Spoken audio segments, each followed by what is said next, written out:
suppose, Turkey. And Pliny said there are some Christians here making a nuisance of themselves.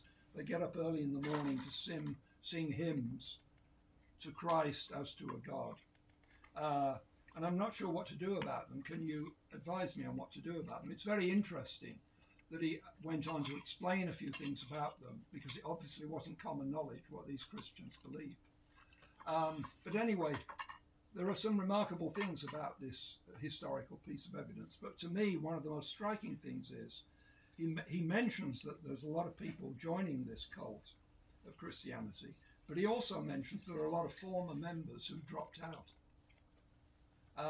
And this is something that has borne itself in upon me. When I wrote my book on George Orwell and I was looking at the Communist Party, it made a lot of converts, but it also lost a lot of converts in the first year or two, so it was constantly turning over. So when you think about Christianity, it kept on gaining slightly on net, but it was losing people all the time. There were former Christians saying, "Oh, I'm sick of that. I don't believe a word of it."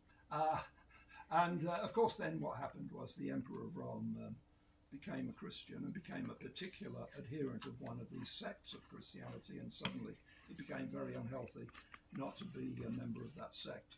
So anyway, this is just interesting that there are these dropouts and this turnover.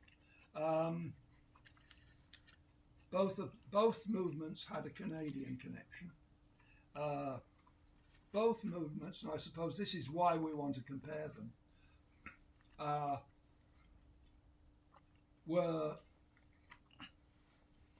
defied conventional thinking in some ways and were not respectable among the credentialed intellectuals.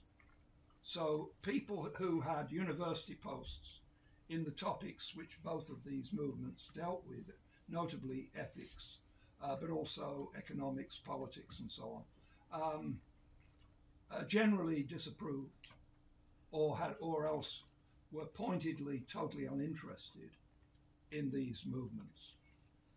So they, in that sense, I think of them as being outspoken amateurs. They had their own view of the world. It didn't. The intellectuals who were supposed to know about these subjects didn't agree with them. They never managed to convert the leading intellectuals or the leading academics in some of these fields. This is particularly true of Ayn Rand. Later on, after the Ayn Rand movement had been going for quite a while, you've got a few, like one or two professors of philosophy who were supporters of Ayn Rand. But generally speaking, close to zero. So that was, this is something about these two movements. They had differences, of course.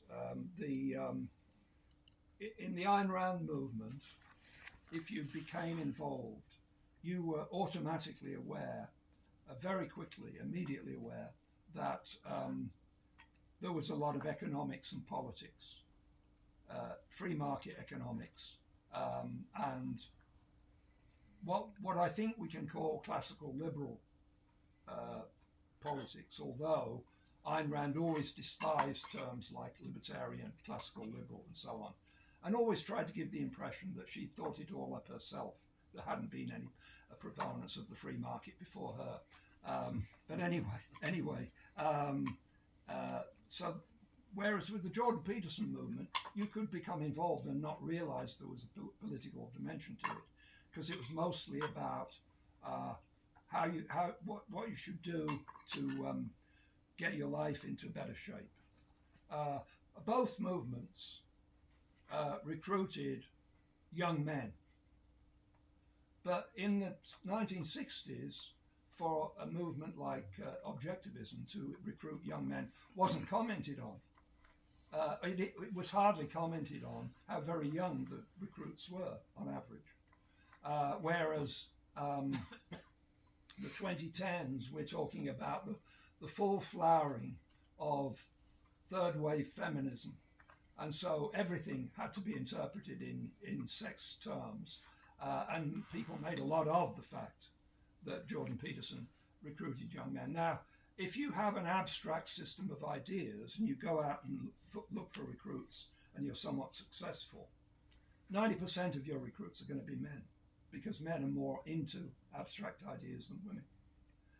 So that's just the way it is. But both of these movements had that in common.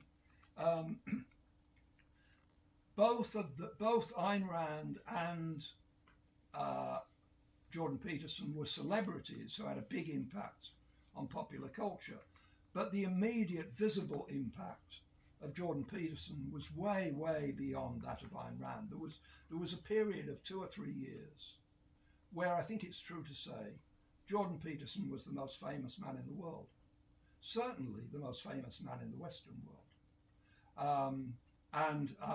Whereas Ayn Rand was a celebrity, she was interviewed on talk shows because she was considered a celebrity, and whenever an interview with her was broadcast, the ratings of that show would go up.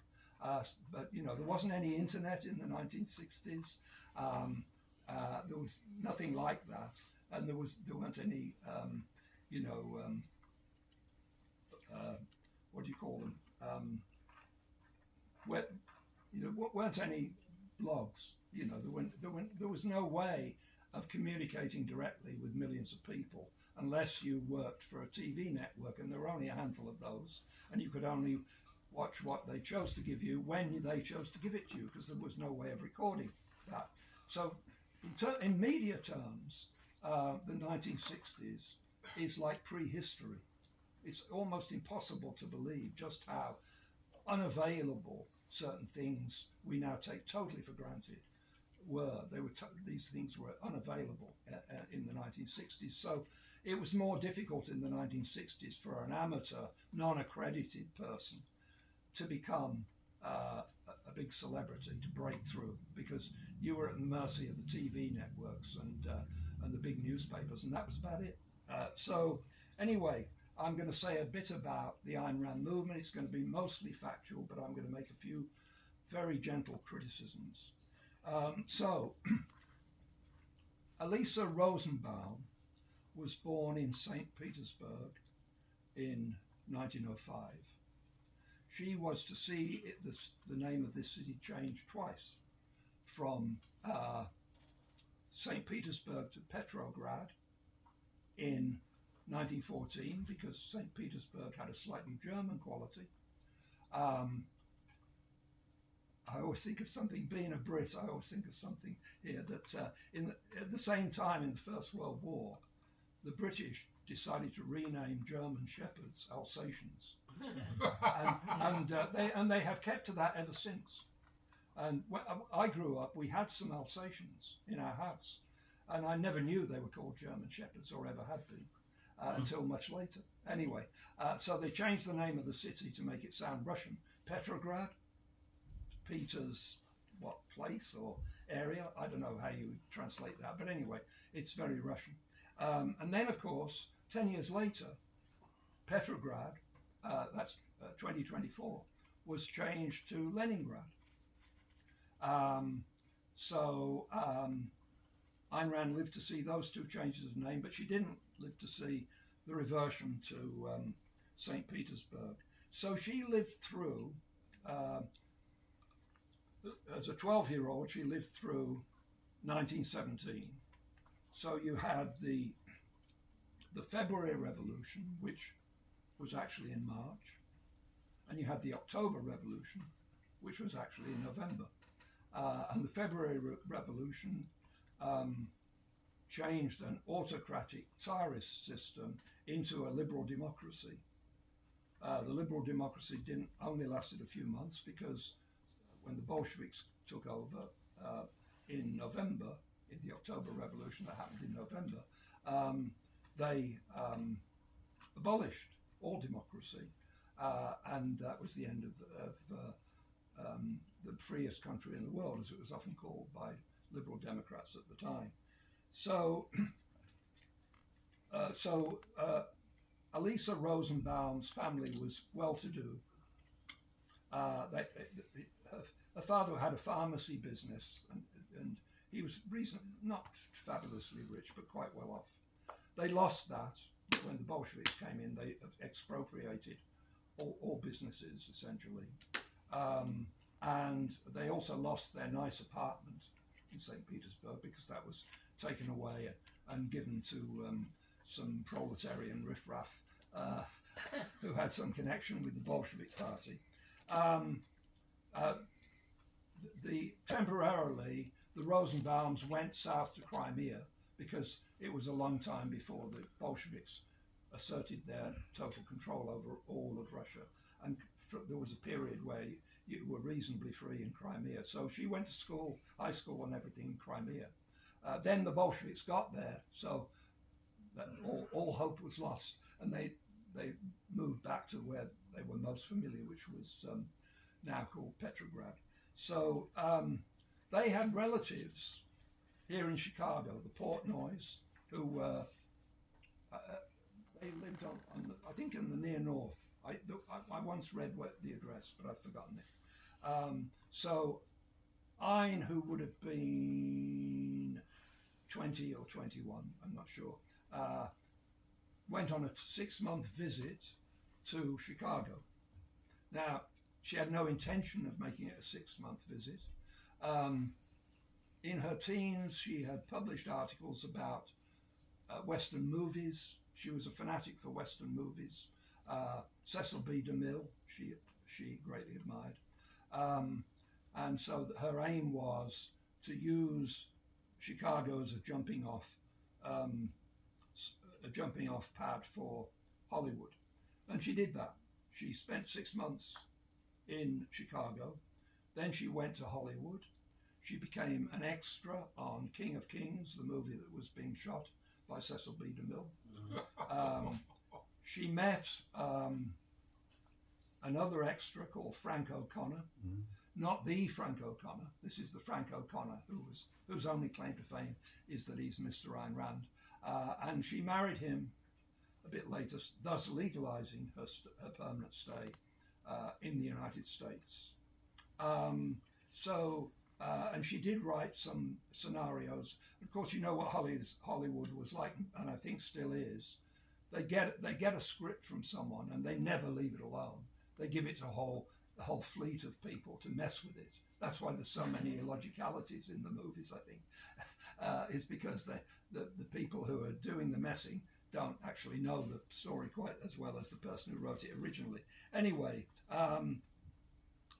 she was working on, wanted to become a writer, so she wrote a play, which was you could just about call it a success, but a very, very, put it this way, a Broadway success that was modest enough of a success that it would never be brought back, right? And then, of course, now it's been brought back numerous times because there's all these Randist people with their tongues hanging out, wanting to watch anything by Ayn Rand. And then she wrote a few other things, short stories and things. And then she wrote her first novel, which is called We the Living. And again, that was a modest success. I think they sold out the print run, but it wasn't worth reprinting. And that's one of, thousands of novels appear every year, and most of them are forgotten. And if Ayn Rand had died, it was published in 1936. If Ayn Rand had died in 1937, we would never have heard of We the Living. It's okay. It's not a terrible book. It's an autobiographical novel about a young woman like her, living through the Russian Revolution, and then dying on the icy wastes. But she didn't die on the icy wastes. She went to the sunny non-wastes of Los Angeles. So anyway, I have a little theory, and I think it's very obvious, so it would occur to anybody, but I don't know for certain that it's true. And that is that she published this book in 1936. Another novel was published in 1936. And that, of course, was Gone with the Wind. And Gone with the Wind was a huge blockbuster about the American Civil War, and it was made into a movie a few years later, 3 years later. And that movie is still today, adjusting for inflation, the biggest grossing movie of all time. So I think that it's possible that gave Ayn Rand the idea, I've got to write a blockbuster about something. And she did that. And it was about American architecture. And it was called The Fountainhead.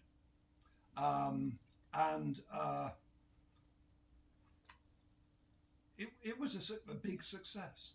And a movie was made 2 or 3 years later with Gary Cooper, super duper. So she was made from then on. So this was, from then on she didn't have to worry about money, although she was actually morbidly neurotic about investing. So it's been calculated she could have made millions, but she never did. But anyway, she had lots of neuroses.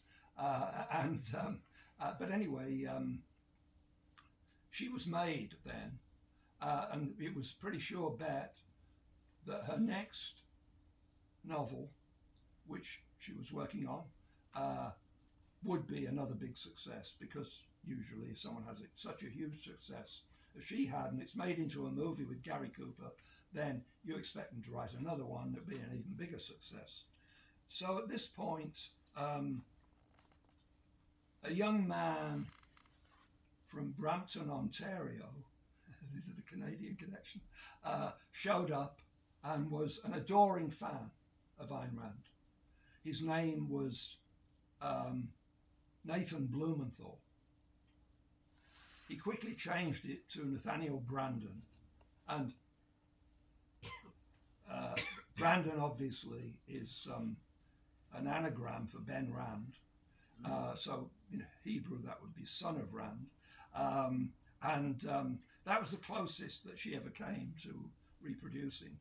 And in fact, it's a characteristic of the Ayn Rand cult that nobody ever had any babies. And one wag said Ayn Rand came very close to showing that children didn't exist. Yeah. So anyway, she was working on her novel, and this Nathan Blumenthal ingratiated himself with her by, she started reading bits of this novel she was working on, and he was just overwhelmed. This is genius. This is the greatest piece of literature ever written in the history of the world, which is exactly what she thought. And he brought with him his girlfriend from Canada, Barbara, and Ayn Rand had cast a hypnotic spell on people in her circle. They tended to assume that she was infallible, and of course, if they didn't, she would get rid of them. She excommunicated anybody who fell out with her, and that was eventually almost everybody that she'd ever known. So almost everybody that she had a close personal or artistic relationship with, she fell out with very nastily, and excommunicated them and said that none of her current associates should ever communicate with these excommunicated people. The only two exceptions to that are Frank O'Connor, who died fairly early on. I'm sure it was a merciful release. And the only other one was Leonard Peikoff. And Leonard Peikoff. So, I should say a few things about this. I unknowingly made a purchase on a fix. Apparently, the chair censures. So, I should say a few things about the way this group operated. By now they had meetings, and everybody who became a convert or an adherent of this Ayn Rand movement, this is before it had a lot of publicity as a movement, they would all move to be close to where Ayn Rand was living. and this would be in Manhattan's mid-30s. So within a few blocks, all these Canadians who were relatives of Nathaniel Branden this one Jewish family from Brampton, Ontario, had moved to be close to Ayn Rand. There is a very interesting book about the history of Buddhism in the United States, and it has the title, How the Swans Came to the Lake. So I think of this as more like how the cockroaches came to my kitchen. So all these followers of Ayn Rand, they all had to live within a couple of blocks of her. So that this became, there was a large group, a dozen or two, and they would meet continually, every night almost, and discuss things. And everybody hung upon Ayn Rand's word because she knew everything. She was at least the greatest living thinker, and some whispered the greatest thinker of all time. And the ones who said she was the greatest thinker of all time, they wondered whether Nathaniel Branden was the second greatest thinker of all time. Although some people said that Nathaniel Branden was a dead heat with Aristotle. But anyway, by the way, what I'm telling you is all true. This book is a good book, Jeff Walker, The Ayn Rand Cult. Very well documented. So there's a lot of reminiscences of people who remember being with Ayn Rand. Of course, it doesn't guarantee that everything they say is true, but we do have their names and serial numbers in case we want to check up. So everything was at least alleged by these people. So Ayn Rand finished her novel, Atlas Shrugged. It was an even bigger success than The Fountainhead, huge success. Now I have to say that in case you've never, how many people here have read both these books? I have. Okay. So I would say, and I'm, as you probably noticed, I'm a bit critical about Ayn Rand, but I would say to anybody, read The Fountainhead and read Atlas Shrugged, because they're great fun. They're good popular fiction and different. Both of them are preaching novels in which you can't avoid. Your toes get sore from having points dropped on them, as you read these books. And but exactly what it is that's being preached in The Fountainhead is a little bit vague, whereas in Atlas Shrugged it's very clear. The world is collapsing because of state intervention, socialism, and so on, and can only be rescued. So the plot of Atlas Shrugged is that the real creators, which means mostly businessmen, but a few artists, like a composer and an architect and so on, go on strike. So this has been used before several times by by different authors, but the idea that the real creators, not the horny-handed sons of toil, but the entrepreneurs, the creators, they're going on strike. So that's what happens. So people were aware, and what happened was that at the end of each book, The Fountainhead and Atlas Shrugged, there would be a page that said, if you're interested in the ideas of Ayn Rand, then contact this address. And that address would be what was called the Nathaniel Branden Institute. And that was the propaganda organization to convert people to Ayn Rand's ideas. So, if you're selling tens of millions of copies, it only takes a small percentage to fill in that write-off to that thing in the back. And you've suddenly got thousands of converts, or at least interested people. And so, in a way, it's a very unusual cult, because they didn't have to go out like Jehovah's Witnesses and knock on doors, because people came to them all the time. And that's still true today. People still constantly applying for information about Ayn Rand, and there's a new crop of people all the time who say, "Oh, that's so true. That bowled me over. This has changed my life. So you've got this phenomenon going on.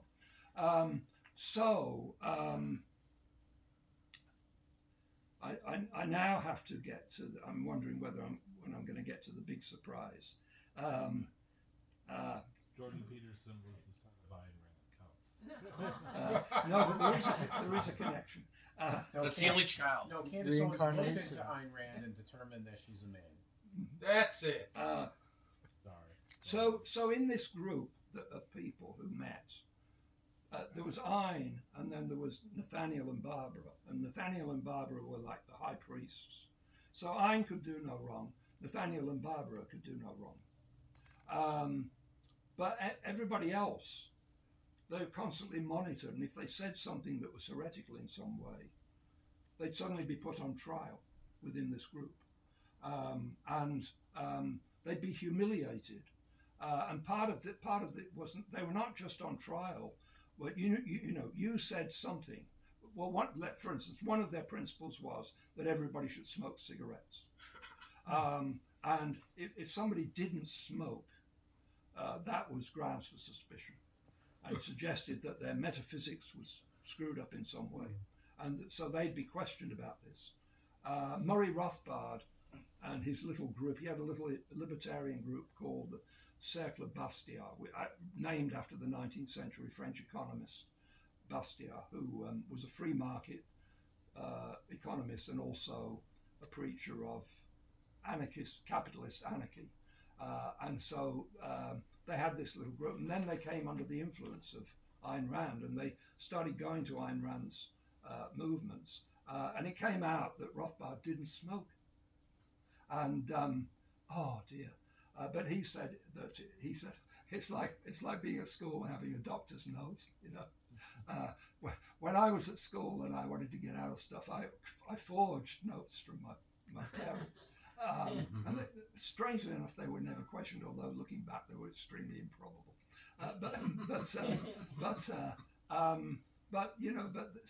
Rothbard said he had medical advice that because of a peculiar allergy, he couldn't smoke.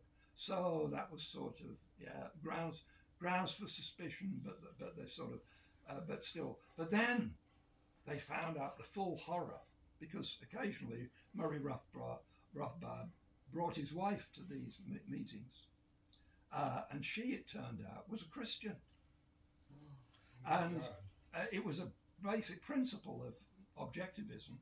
You could not believe in God or in any theistic religion, nor could you be mating with someone, because you had to reserve your mating privileges for objectivists, because nobody else was worthy of you, and you'd be contaminated by their faulty metaphysics.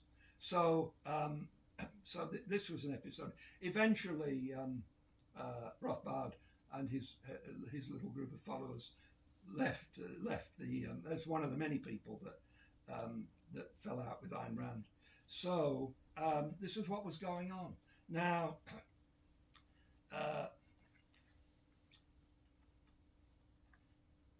in 1968, suddenly there was a huge earthquake. Ayn Rand wrote to every adherent, every person that was on the books, every person on the mailing list, and said, Nathaniel Brandon has been found guilty of gross immorality. And I therefore require that anybody who wants to remain associated with me has no dealings whatsoever with Nathaniel Brandon. So this is sometimes called the break, or it's a schism, or whatever. But anyway, and she wouldn't say what Nathaniel Brandon had done.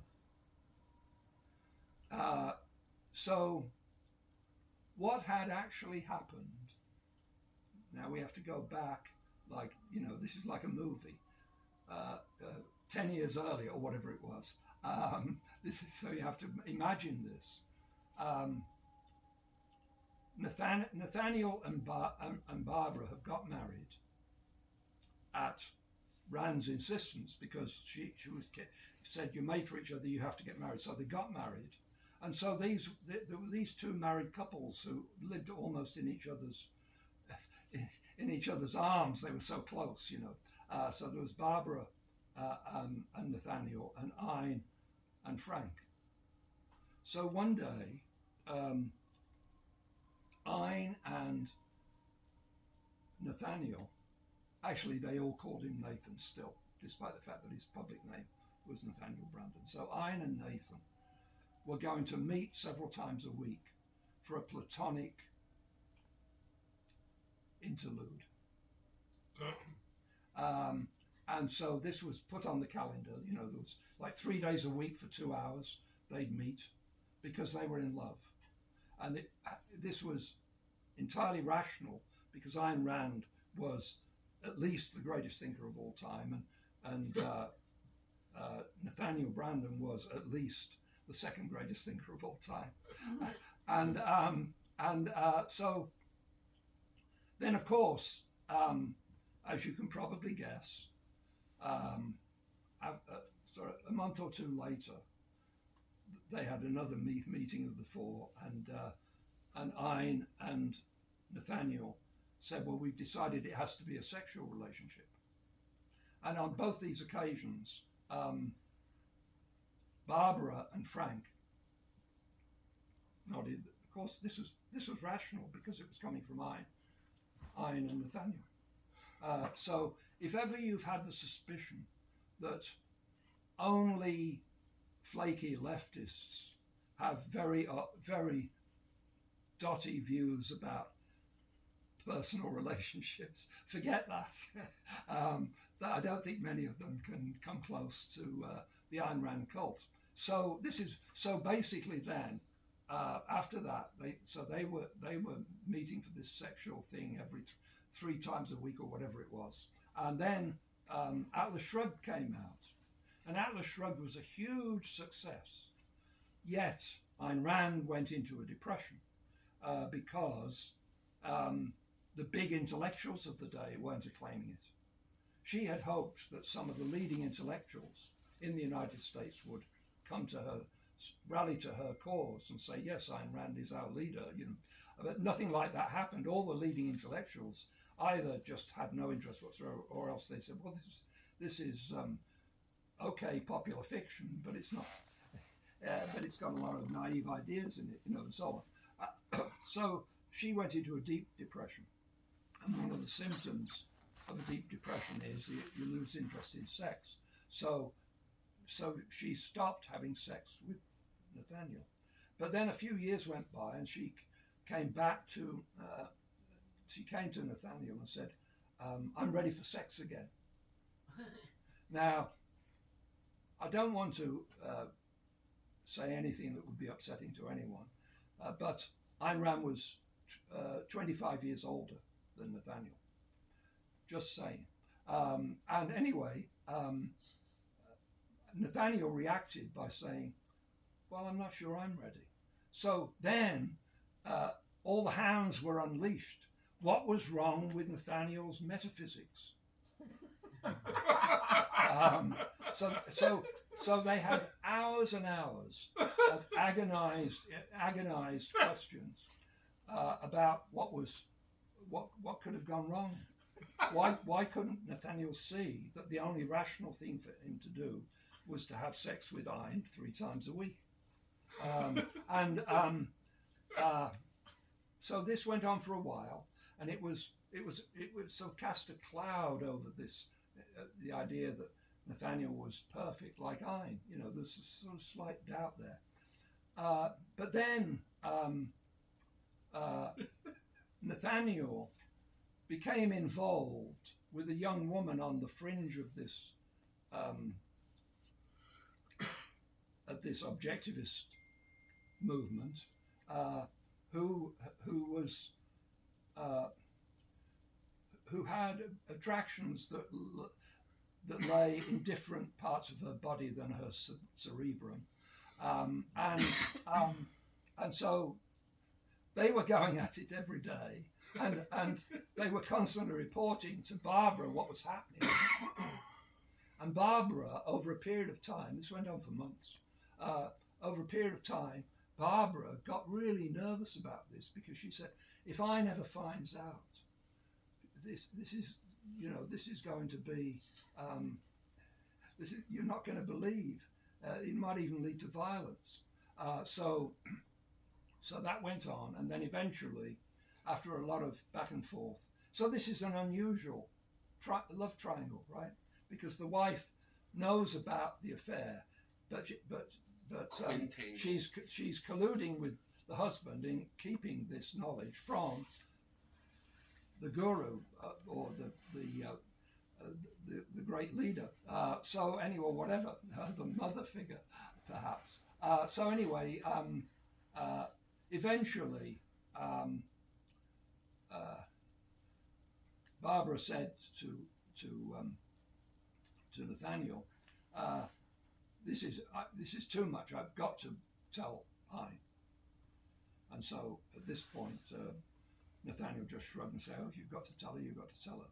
So she went and told Ayn, and so Ayn summoned Nathaniel into her presence, and she met him, and in the company of Barbara and one or two other people.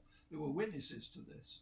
The witnesses disagree on whether she slapped his face twice or 3 times.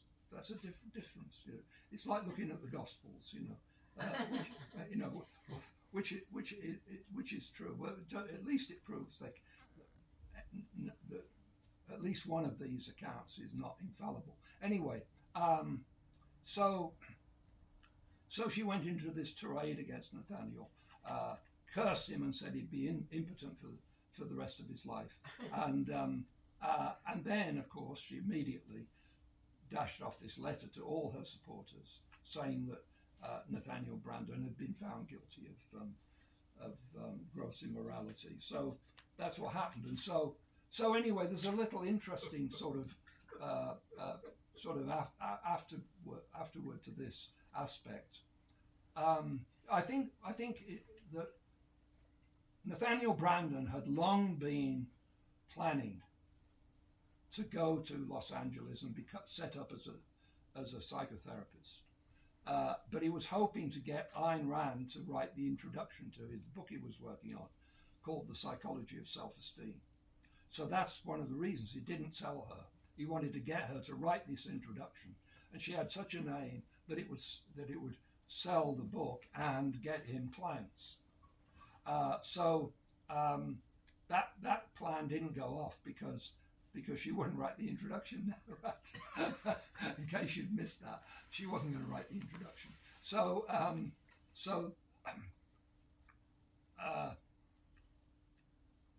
he did go to Los Angeles. He did publish his book. At first, it seemed as though it was going nowhere because the company that published the first printing went broke, went out of business. But then Bantam reissued it as a mass market paperback. And mass market paperback, that's a very small trim size, whereas a usual paperback is about 6 by 9, but a mass market paperback is usually much. So it tends to be fatter as well and has bigger type.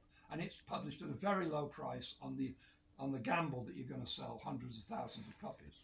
And strangely enough, it took off, and it did sell.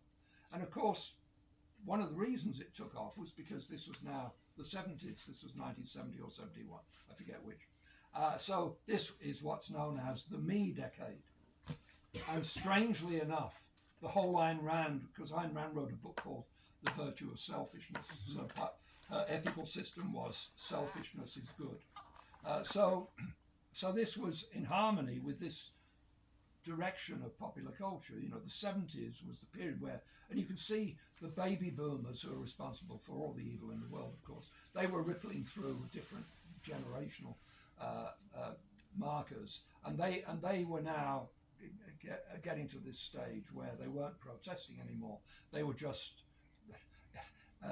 they were going to things like objectivist therapy groups, or they were joining EST. A little bit later, they were joining EST, And so it was, nothing is more important than me, the individual, and screw other people.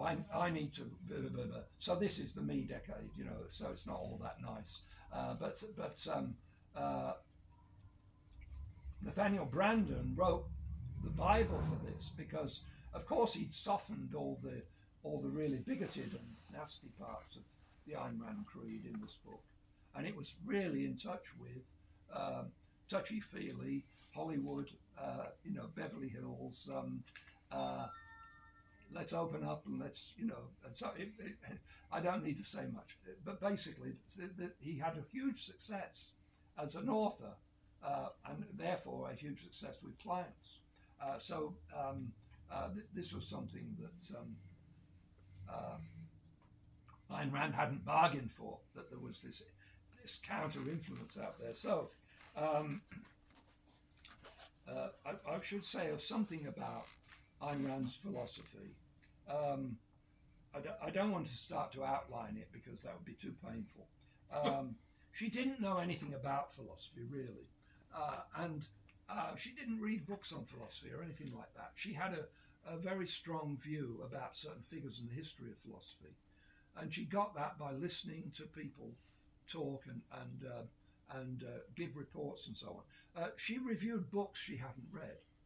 So what she'd do is she'd get one of her underlings to give her a summary of the book, and then she'd review the book. You know, that's the sort of thing Ayn Rand would do. She didn't have any talent for rational criticism or detailed analysis. She wrote one of all the things she wrote one piece that you could say is a bit like an academic journal article, and it's called The Objectivist Ethics. If you go onto YouTube, I gave a talk about Ayn Rand in which it's called Good and Bad in Ayn Rand, in which I went through the Objectivist Ethics and drew attention to some of the many. I didn't mention all of them. Some of the many illogicalities and infelicities in this article that she wrote.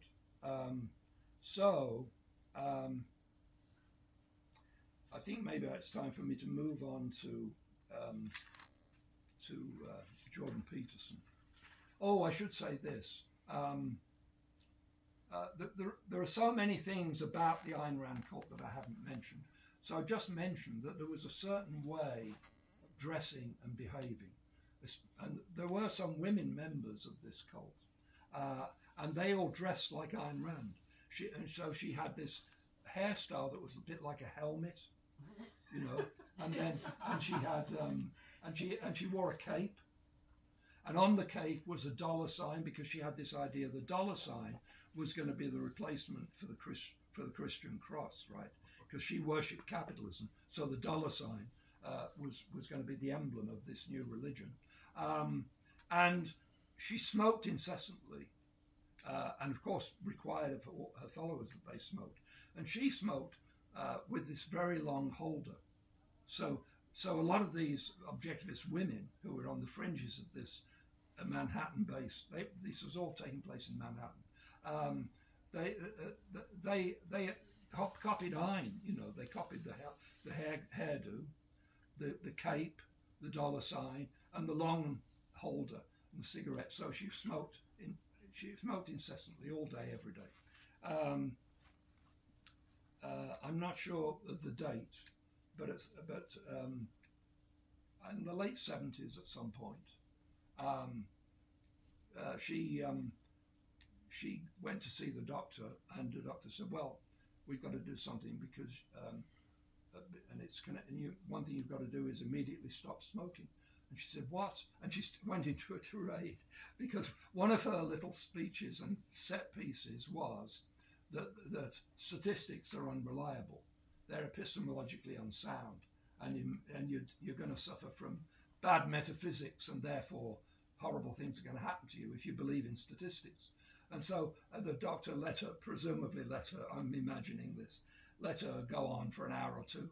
And then he said, "Well, the problem with that is," they produced the x-rays of her lungs, And basically, one lung was completely eaten up, and the other one was mostly eaten up, and it actually got into the bones. So she had to have surgery, and she had this very drastic surgery. So I always think, if you've ever considered writing Hollywood screenplays, one of the things certain things they tell you, and one of the things they tell you is don't be too on the nose. So in other words, don't come too brutally directly at a point. You've got to come at it with a slight tilt, right? But unfortunately, real life didn't take these screenwriting lessons, and so Ayn Rand's fate was really on the nose. So after she died, the one person apart from her husband that she hadn't actually nastily broken with was Leonard Peikoff, and he became the leader. Now, I think it's not clear that she intended him to be the ideological successor, but since he inherited, and this was a money-making enterprise, that the Ayn Rand movement made money, and today it's called the Ayn Rand Institute, and I'm sure they still make money. Because they control all her literary works and everything, and they get royalties and so on. And also, they can, like Leonard Peikoff would write new editions of her works with forwards and afterwards and appendices by himself. And so he'd written 2/3 of it, but it would have Ayn Rand in big letters, and so he'd get a royalty on these works. So that's what happened. Now, I haven't kept up with the Ayn Rand movement. I do know, and I have not looked into it or studied it. I'm just reporting what is public knowledge. Some years ago, a guy called Jordan became the public face, the leader, so to speak, of the objectivist movement. And he's an Israeli by background. And by the way, all the objectivists were very, very strident Zionists, and absolutely no interest in they were very interested in natural rights, except for Palestinians. They had no interest in that. So that's where we are. And I should say that there is a broader church objectivist movement, which was founded by David Kelly. David Kelly, when he was a member of Peikoff's official organization, gave a talk to some group that was affiliated with laissez-faire books. So one thing about Ayn Rand and Leonard Peikoff was they would have nothing to do with anything that was libertarian. So David Kelly made a presentation or something to something connected with laissez-faire books, which in its day was a libertarian book service. And so he was put on trial by the Peikoff thing, and they excommunicated him. And so he then became the leader of what is the alternative, more broad-minded version of. So you now have the Ayn Rand Institute, which is Yaron Brook, and you have what is now called the Atlas Foundation, or the Atlas something, and it was associated with David Kelly. Maybe he's retired, but anyway, it's a much friendlier, nicer, friendlier version of objectivism. And I think the grounds on which they ultimately split was that Peikoff said that David Kelly said objectivism is a system of thought which we adhere to, but we are prepared to learn from other people outside that system of thought. And Peikoff said that's outrageous. This system of thought is complete and perfect. And are you going to say that Ayn Rand made mistakes? So that was what led to the present situation where there are these two movements. Now, Point of order. what's that? Point of order. The chair does not recognize Mr. All right, the chair recognizes Mr. Flores if it's under 30 seconds. Can we go over what you just talked about before we go on to Jordan Peterson? Go over.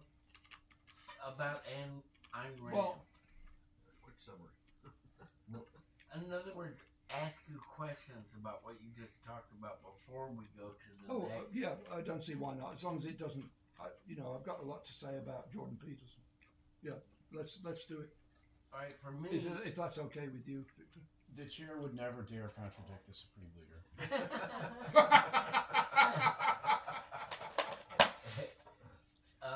For me, the first time I ran into her thought, I was dating a girl that had been involved in the Dartmouth Harvard sit-ins from SDS.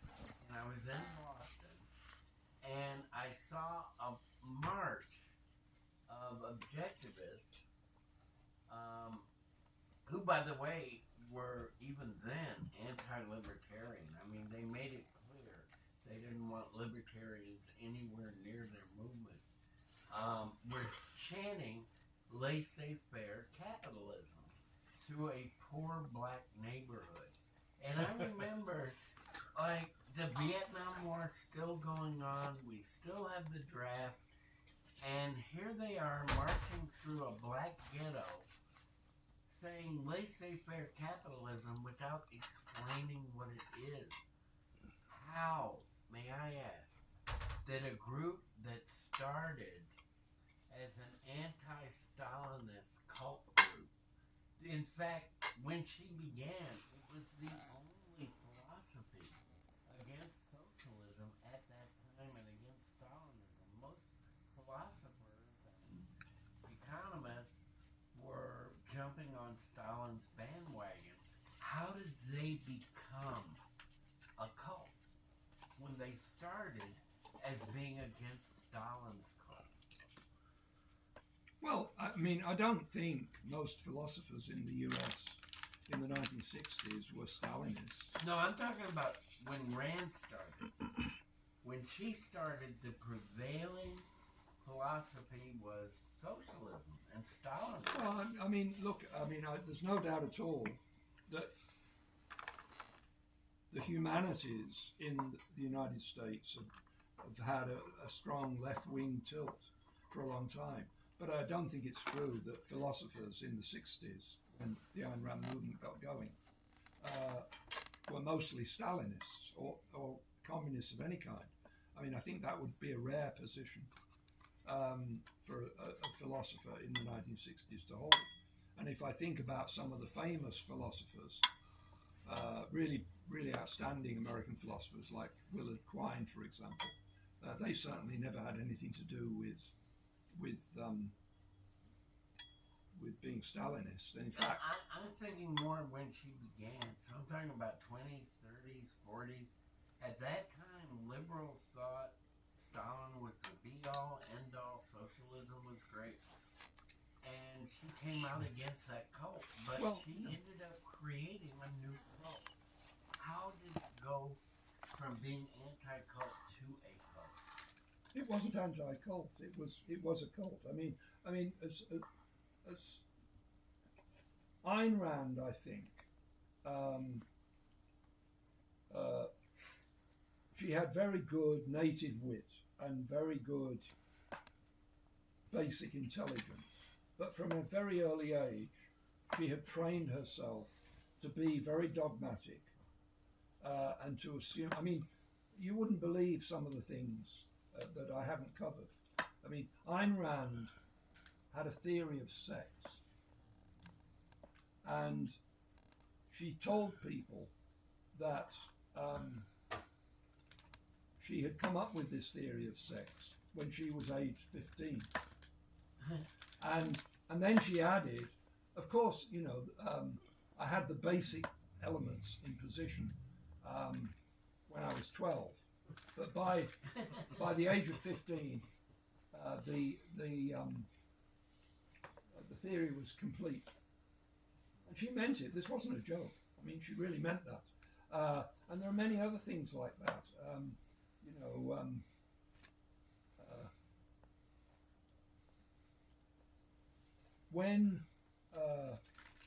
When she had the big hit with the Fountainhead, they naturally decided to reprint We the Living from much earlier, from 1936. Now, We the Living,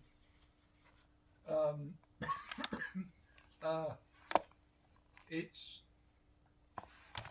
very clear from We the Living that the good characters, you have to understand that in an Ayn Rand novel, if the good characters say something, it's Ayn Rand talking. Right? In other words, there are no shades of grey.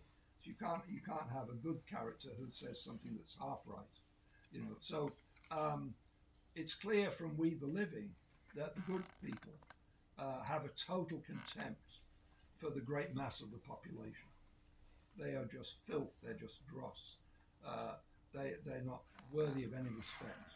Only the strong, powerful leaders matter.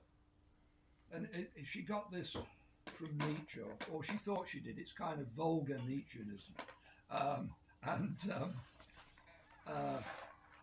So when the time came to reprint it much later, this would have been in the mid-40s after the Fountainhead had become a huge hit. She went through and changed it, and she deleted all these references to the masses being just dross. So she made it more compatible with mainstream classical liberalism. But then, when she mentioned this in public, she said, "Well, there were no serious changes in We the Living. It was just editorial line changes." In other words, she didn't want to admit that she had changed her position from 1936 to the mid-1940s. So this is the kind of person she was. It wasn't just, she had to have been always right all the time. She got this group of people who surrounded her, and she got it but because she wrote 2 hugely best-selling novels. And she was able to convince people that she was a group of people she was in close contact with, that she was infallible and that she had the answer to all the questions of the world. In a sense, there is a similarity. We can go on about the differences. There is a similarity between Ayn Rand and Jordan Peterson. And that is, they both have this capacity to say things with such tremendous self-assurance that if you're a bit weak-minded and you witness this, you think, oh, they must be right. Same thing with Christopher Hitchens. Yeah. I mean, it's true of many good persuaders that they're so positive and so definite that people think they must be right, even and they don't think. Some people don't think. Well, there was something about that last sentence that struck me as very good. But maybe that's not going to be true of every sentence that this person has. They don't think like that. They tend to fall in love with the person doing the talking. So she was, and then I think she had this flattery from Nathaniel Brandon. He flattered her immensely. And there was a way to handle Ayn Rand, and everybody who was in her group knew this. You could never say to Ayn Rand, "You've made a mistake here." That's it. You would be finished for life if you did that. You had to say, "Well, I'm not sure I completely understand what you said here, Ayn. Could you just explain it and help me out?" And then you could do that and get away with it. But she wasn't a nice person, and she had become good material to be a cult leader, and Ayn and Barbara had become good material to be the cult leaders' sycophants and flatterers. 1940s, Italy, National Socialist, Fascist, whatever you want to call it. I call it fascist. No one knows what fascist means in America anymore because they cut it off from economics. But Mussolini is in charge, and a bunch of people illegally make We the Living into a movie. So her ideas are already spreading into various cultures, not just America. In fact, you can find on YouTube the We the Living, which actually tore the Rand movement apart because they didn't get permission and give her any money. Right. So they didn't know how to, but they had to film it secretly. If they had filmed it openly, Mussolini would have had them all killed. But that shows that her ideas are already spreading. I'd say I don't buy that at all. Okay. I think I saw the movie Noi Vivi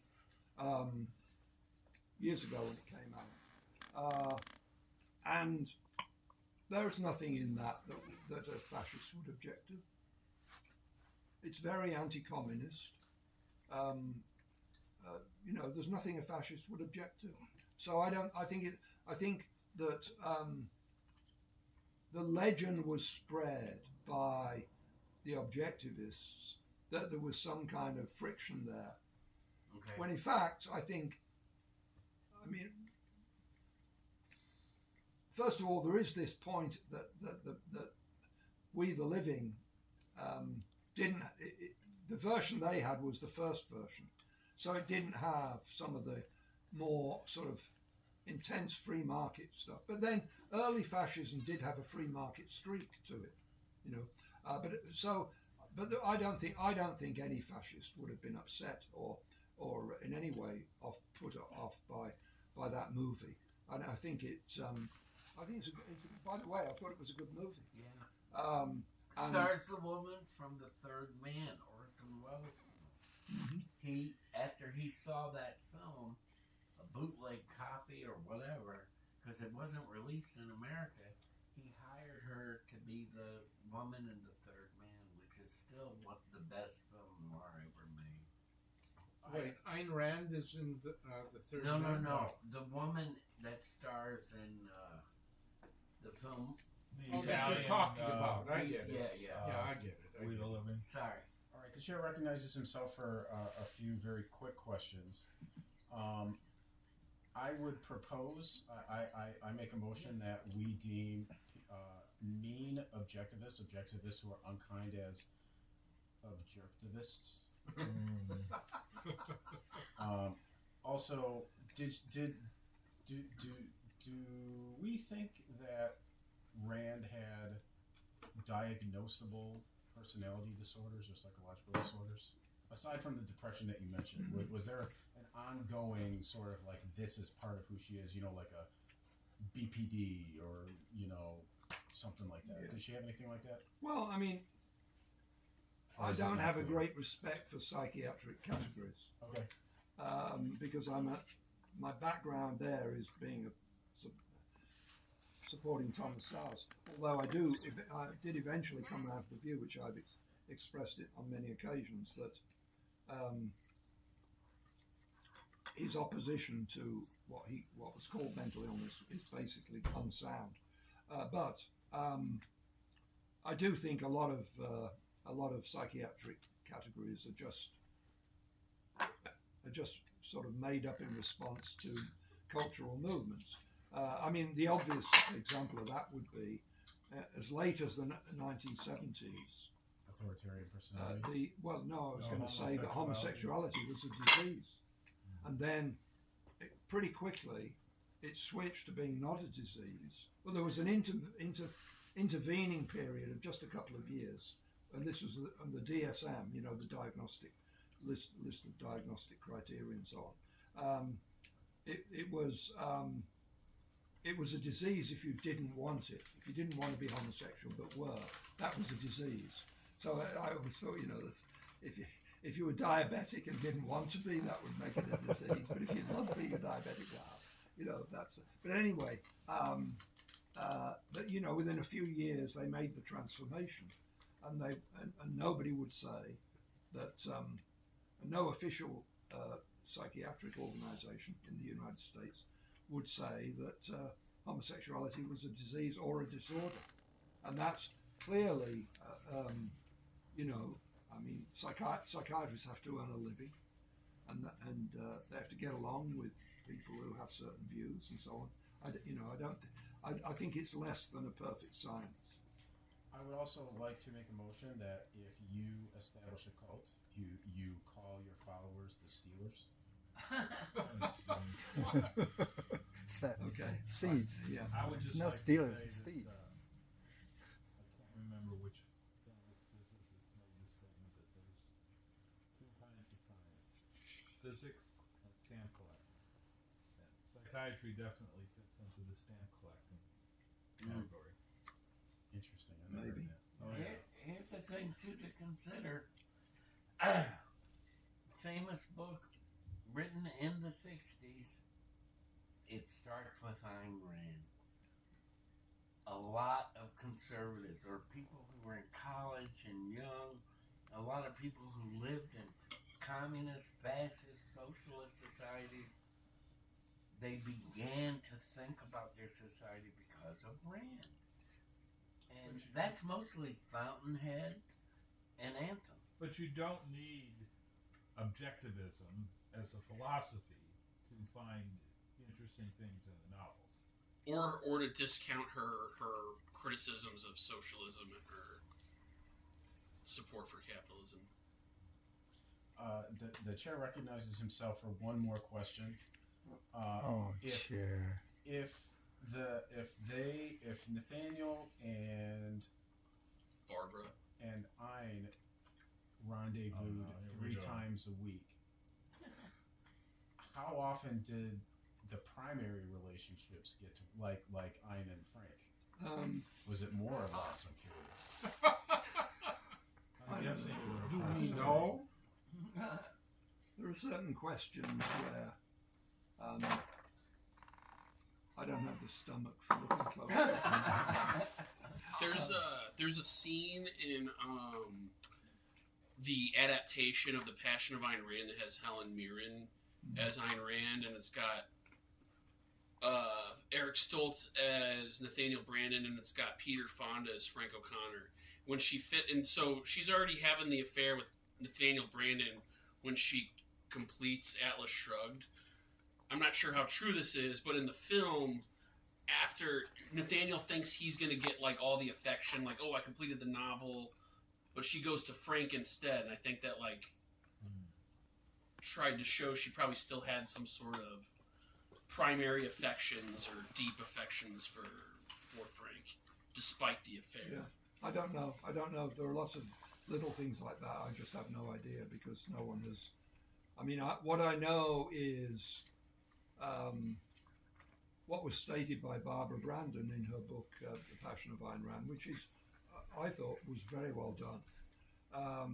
And then, of course, I'm sure when it came out, I could just see Nathaniel Brandon's face. She's beaten me to this obvious money-making idea of writing a memoir about our lives with Ayn Rand. And so he quickly did his book, Judgment Day. So were they not together? By Oh, that they point? were. No, they were totally apart. I mean, they had some sympathies with each other,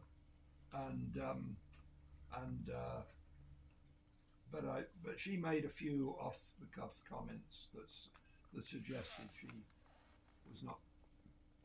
she was not sort of totally on board with him. Hey, Mike, you were going to ask a question? I read that Alan Greenspan had Ayn Rand, maybe went to a couple of seminars and such in an apartment. Yeah, no, more than a couple. Yeah, for quite a while. There's a whole chapter on him in this book. He's contributed to Essays in Capitalism, The Unknown Ideal. Right, yes. I mean, when I read Capitalism, the Unknown Ideal, I thought it was quite good. I haven't looked at it for a long time, but I think that was a successful work of advocacy for capitalism. Okay, can I get on? Yeah, I was Can I get I was on? going to propose that we get to Jordan I was, Peterson don't- for those who can wait. As deferential as I am to the Supreme Leader, I expect everyone else to be as deferential to the chair. I was going to make a proposal. No, you don't get to make a proposal. I make a proposal. Oh, God. Are you Ayn Rand? Are you already influenced by it? I don't know. I'm He's getting, becoming, I'm getting a he's little, becoming a cult leader. Right. I'm working on it. I'm figuring it out. Yeah. So Jordan Peterson. Yeah, so Jordan Peterson, he had this huge following, and we all remember. Well, I remember, and I assume that most people here do, what he was like. At his peak, he could fill any hall anywhere in the world, and he could talk for 2.5 hours about a Bible story, and you could hear a pin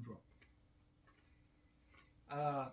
So, you know, I could talk for 2.5 hours about a Bible story, but I'm sure you would hear lots of pins drop. He had some gift for captivating the audience that was remarkable, truly remarkable. And it was partly, he had this sort of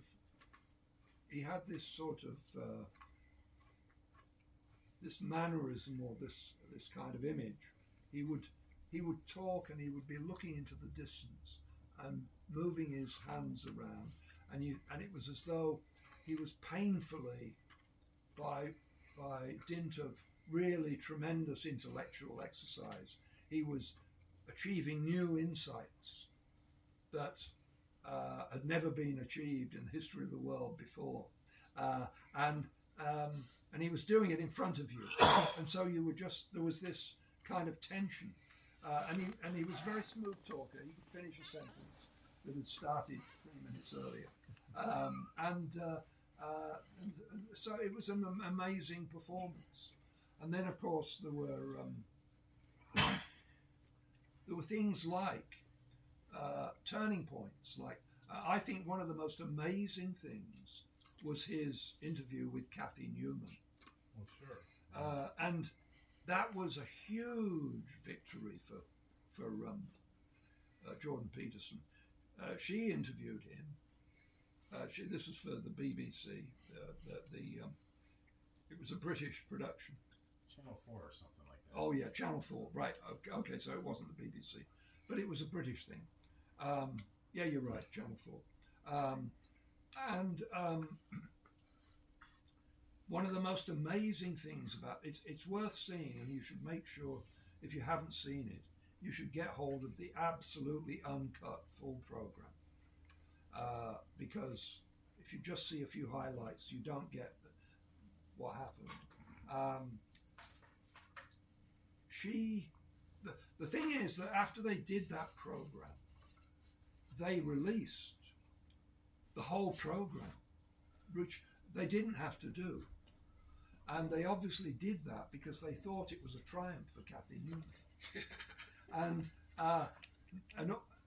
someone watching that who was not, even someone who was predisposed to be anti-Jordan Peterson, would just be amazed and incredulous at how unfair her thought processes were.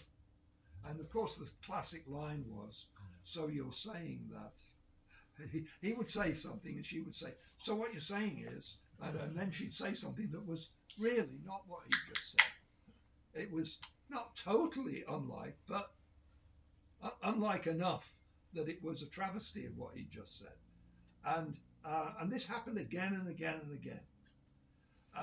And of course, another thing, of course, was that Peterson, I'm going to fault him for being wrong on all kinds of issues. But one thing he did know about was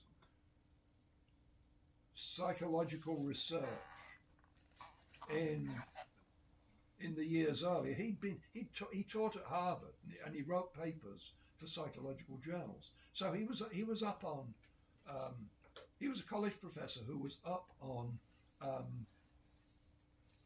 work going on that was being done into personality types, into, and this was a strong suit of his, was the whole way feminists would come out with this thing about women only get 73 cents on the dollar, or whatever it was, which was totally wrong. But if you were confronted by that, I think you would say, oh, they've scored a victory right away, because to explain what's wrong with what they've just said would be so complicated that no one could follow it. But he was sure enough, had all the facts, and he could outwit people like that, you know. And this happened repeatedly. But in the Kathy Newman thing, it wasn't just that he was aware of this psychological research. It was that he said things which were quite reasonable, and she would say, so what you're saying is, anyway, that was one of his great triumphs. And one of the things I think that is a bit of a mystery is why he's now pursuing strategies where he's obviously outclassed by the people he talks with, and he's being humiliated and exposed again and again and again. Anyway, I'll come back to that. I read, when Jordan Peterson became famous, I read his first book, which was Maps of Meaning.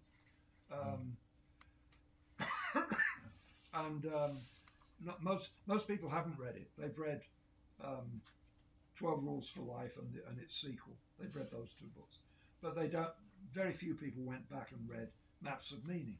So Maps of Meaning, which he put a lot of work into, and he's got his personal abstract art thing that he now uses for all his shows. And it's something he did for Maps of Meaning. And he's really committed to it. And it contains some of the most amazing rubbish you could ever come up with. It is just incredibly uninformed and ignorant. And I'll give some examples, because I've never quite been able to understand how you could publish a book like that and not show it to a few friends, and they would say, well, you could take care of this, you know. But anyway, he makes this distinction between the world of things and the world of values. And he says that you can't decide what to do without values. Now, of course, that's perfectly true, and perfectly obvious. But the other side of that is you can't decide what to do without beliefs about facts. You can have all the values in the world. If you don't actually have beliefs about the facts, you can't do anything, right? And that's equally obvious, but he seems to miss that completely. And so then he goes on to this idea that we learn about facts through science, but we learn about values through myths. And so this is the beginning of Jordan Peterson, the whole idea that by looking at stories, you can unlock the secrets of the universe. And one of the things he says is that that in all of human history, up until fairly recently, people were guided by myths, and they didn't have any concept of objective facts. He actually says this. People in the past had no concept of objective facts. And I looked at the first few pages of chapter 1. I went over it repeatedly because I couldn't believe what I was reading. He says that no one before the 18th century ever had a concept of objective facts. No one before the 18th century ever had a concept of objective facts. So, and also he manages to say that, and in the next sentence he will say that they didn't know about objective facts, but they knew myths, and the myths told them about values. Okay? Now, first of all, just to run through a few obvious things. Archimedes in the anyway, I don't want to make a blunder about the timing, but let's say it was Long time ago. it was before AD. It was in the BC. Oh yeah, right? for sure. So Archimedes worked Archimedes' principle about buoyancy and volume displaced and all that, and thousands of other engineering things that have become axiomatic in all modern engineering. And he did that. Do you think that he might have known something about facts? And his friend Eratosthenes calculated the diameter and therefore the circumference of the Earth, and got it right to within 1%. Do you think he knew anything about facts? Before then, you have the pre-Socratics. Now we're not so much talking about science, but we're talking about the general conception of objective facts. The pre-Socratics, some of them believed in a purely material universe in which there was nothing but atoms and the void. So, the idea that people were not in the habit of thinking about objective facts in ancient times is just so uninformed.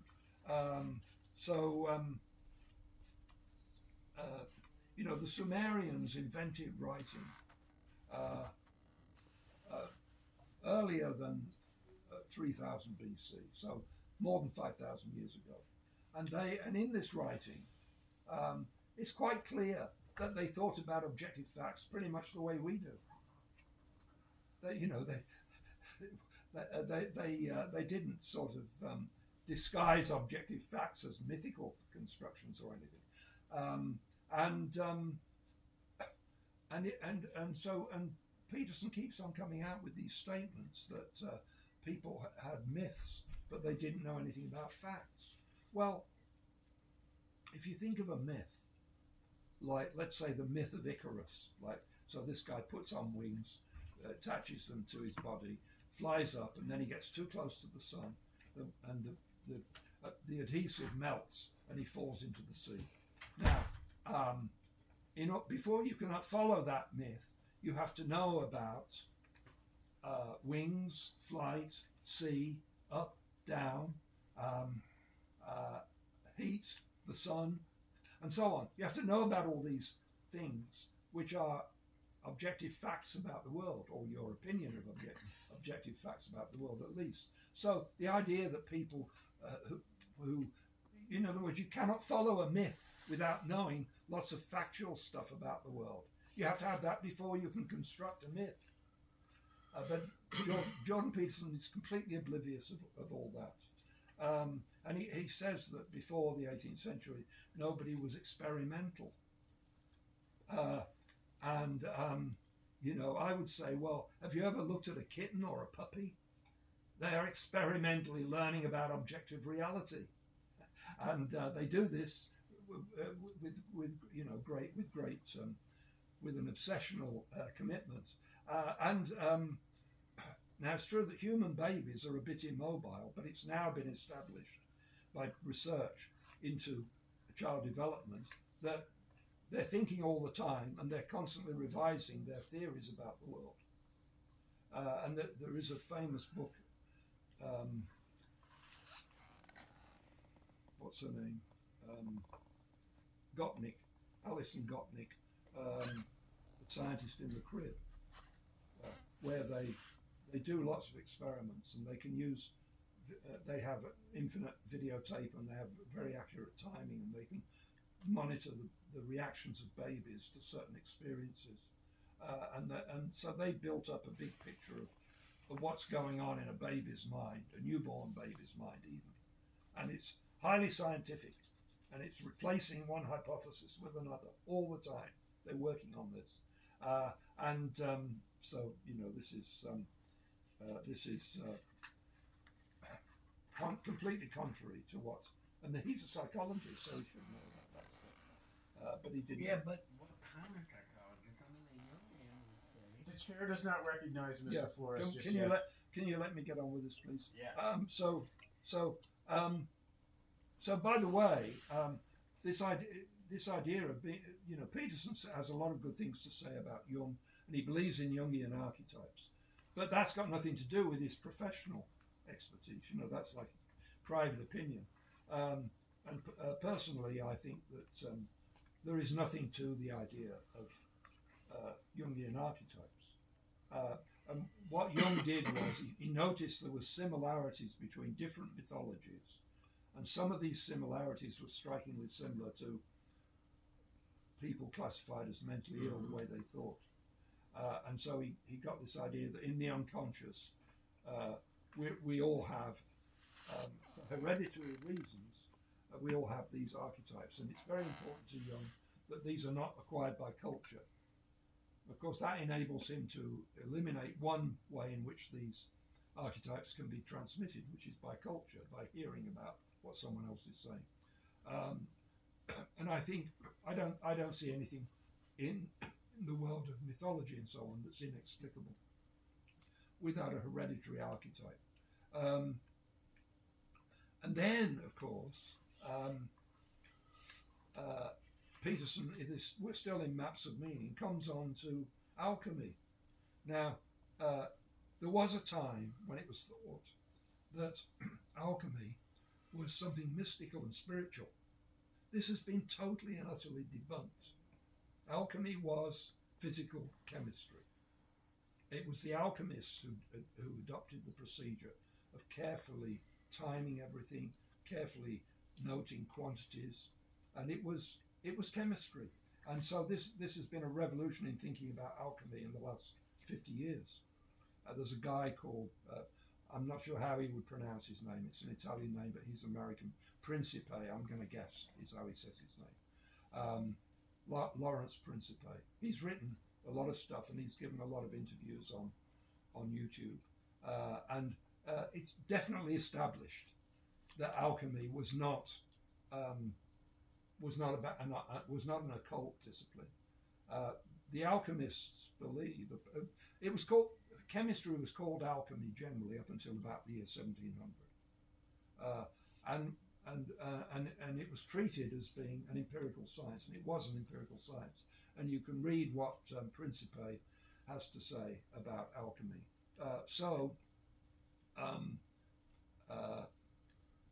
And of course, the Freudians and the Jungians thought that alchemy could tell you, since it was a meaningless jumble of mystical notions, it couldn't be about the real world, it had to be about the unconscious. And so you could explore the unconscious. Well, that doesn't follow, because alchemy was in fact an empirical discipline. So there are all kinds of odd things about what Peterson thought in this early book, and I could go on. Peterson's main claim to fame is that he can tell stories and make them sound interesting and try to explain what these stories mean. Now, I think there's a problem here. I think it's one thing to say, this is a story like from the Bible. And one way of looking at it is such and such. It's quite another thing to say, I have found the correct explanation of this story. And my personal bias is, I don't think stories are like that at all.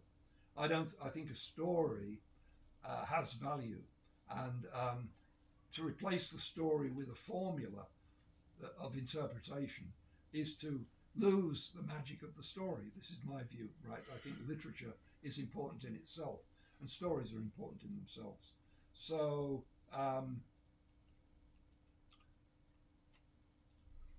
for example,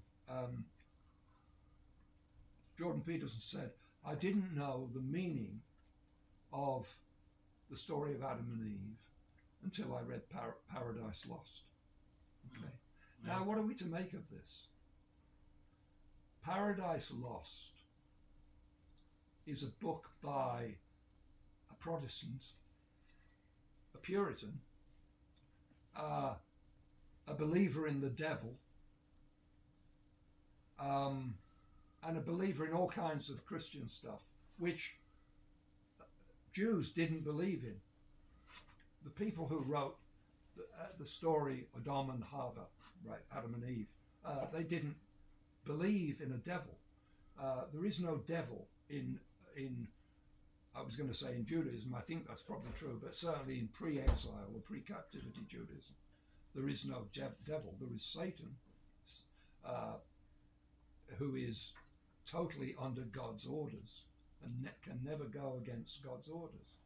And we see this very clearly in the book of Job, where Satan and God have the series of cordial conversations about what to do with Job, and Satan says, "Will you let me test him in this way?" And God says, "Okay, you try it, but you're not allowed to kill him." Even the first time I read this, I was struck by the fact that God says you're not allowed to kill him, but you can kill all his wife and children, right? So that's okay, but you can't kill him. Anyway, the thing is that there is no devil in Judaism, or at least not in pre-exile Judaism. This idea of a devil, the idea that there is someone who rebelled, an archangel who rebelled against God, is a peculiarly, well, I was going to say Christian notion, but it probably comes from Zoroastrianism. And I think Zoroastrianism began to enter into elements of Judaism by New Testament times, and so that's where the Christians got it from. But you see, the fundamental view of Judaism is that God creates evil as well as good. Deliberately, consciously creates evil as well as good. That's the Jewish view. The Christian view is that everything would be good except for Lucifer rebelling against God. And so, okay, no one's saying that you can't adapt your interpretation of the Adam and Eve story to whatever later traditions might have developed. But what is the claim that this has to being the correct interpretation when the people who actually devised it didn't have that view? They had a completely different cosmology, and I think that this is a problem, and I think that the problem arises because Jordan Peterson is saying, I can tell you the correct interpretation of these stories. If he was just to say these stories have numerous interpretations and here's one of them, that would be different, but he doesn't say that. He says I didn't understand Adam and Eve until I read Paradise Lost. It's a completely different tradition from the people who wrote Genesis 1 and Genesis 3. It's a totally different outlook and different sort of set of assumptions.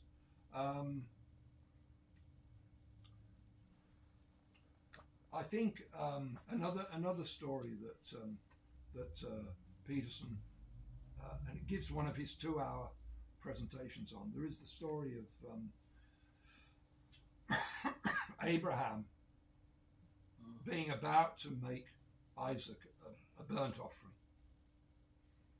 It's about to kill Isaac and make him a burnt offering because God has commanded him to do this.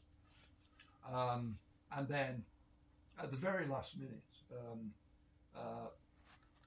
God, or the angel of the Lord, tells Abraham, no, don't do it. Over there is a ram who's got caught in a thicket. You can kill him instead of your son. Okay, so what are we to make of this? Well, Jordan Peterson, his interpretation is that in ancient times it was very difficult for people to understand the notion of making a sacrifice now in order to get a bigger return later. And so this is interesting actually, because Peterson is not saying this is what the story means. He's explaining what the story meant originally, right? So that's a bit unusual. I think there are two areas. One thing that struck me in all my studies of this sort of thing, there are two areas where most people, fairly educated people, feel completely at liberty to make up all sorts of nonsense. One of them is what goes on in primitive societies. Yes. And the other is what went on in prehistory. Now, unfortunately for people who do this, like Jordan Peterson, we know a lot about what goes on in primitive societies. Thousands and thousands of cultural anthropologists. It's part of, for those who don't know, it's part of the training of a cultural anthropologist that they have to do field work, and that means living with a primitive society for a year or two. And then they come back and they write up a detailed account of that society's kinship, beliefs, political system, and so on, and cosmology, and so we have thousands and thousands. That's called ethnography, where you make a record of what goes on in a primitive society. You do it from the inside by living with them and closely observing everything that goes on. And so there's an abundant material about primitive societies, and very accurate and accumulated over many decades. And the other thing, we have lots of information about the way people thought in prehistory, especially in the early Mesopotamian civilizations, because, as it happens, in Mesopotamia, in Sumer and Akkad and all the successive civilizations over many thousands of years in that part of the world, writing was done on clay and could be fire hardened.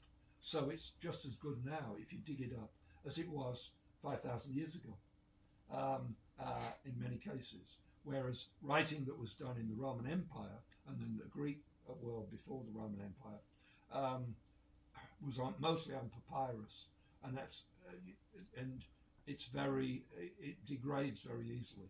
So most stuff that was written in the period of, let's say, the beginning of the origin of Christianity has been lost. Lost because the Christians didn't think it was worth copying it. The only way you transmit the writing is to keep copying, making new copies when you do it on papyrus. Whereas we know all kinds of things about the Sumerians because everything they did in writing was preserved. So the point is that people like Peterson feel free to say things. So Peterson says that people in the ancient world did not have a concept of making a sacrifice for a return later. Now, what we do know about ancient Sumer is that they had bank accounts, they had checkbooks on pieces of clay, of course, they had negotiable debt, you could sell a mortgage. These people were just as much au fait with market dealings and dealings in derivatives and things like that as people today, as people on Wall Street floor traders today. They knew all about that stuff because they were doing it every day. So Abraham, by the way, is, according to the Old Testament, is supposed to have originated in what's called Ur of the Chaldees. So that would have been Mesopotamia. And the idea that, by the way, I don't believe there was ever such a person as Abram who changed his name to Abraham. I think that's just a myth. But if you think there was an Abram who changed his name to Abraham, who came from Ur, then he would have known as much about making an investment for a return later as most people do today.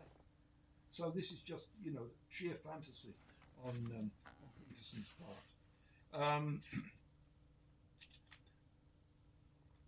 I will say something about in Peterson's favour. One of the things he talked about a lot, not at the very beginning, but after a few years of his successful celebrityship, one of the things he talked about a lot was postmodern neo-Marxism. And that was a phrase that constantly came off his lips. And a lot of people have criticized Peterson for talking about something that doesn't exist, that there was no postmodern neo-Marxism. Now, I think there was something called postmodern neo-Marxism, but Peterson was only wrong in attributing this to the earliest postmodernists. So let's just review the basic situation here. In the 1960s, there were a number of writers in France who later came to be called postmodernists. At the time, they were called post-structuralists because they were an alternative to the formerly dominant position of structuralism.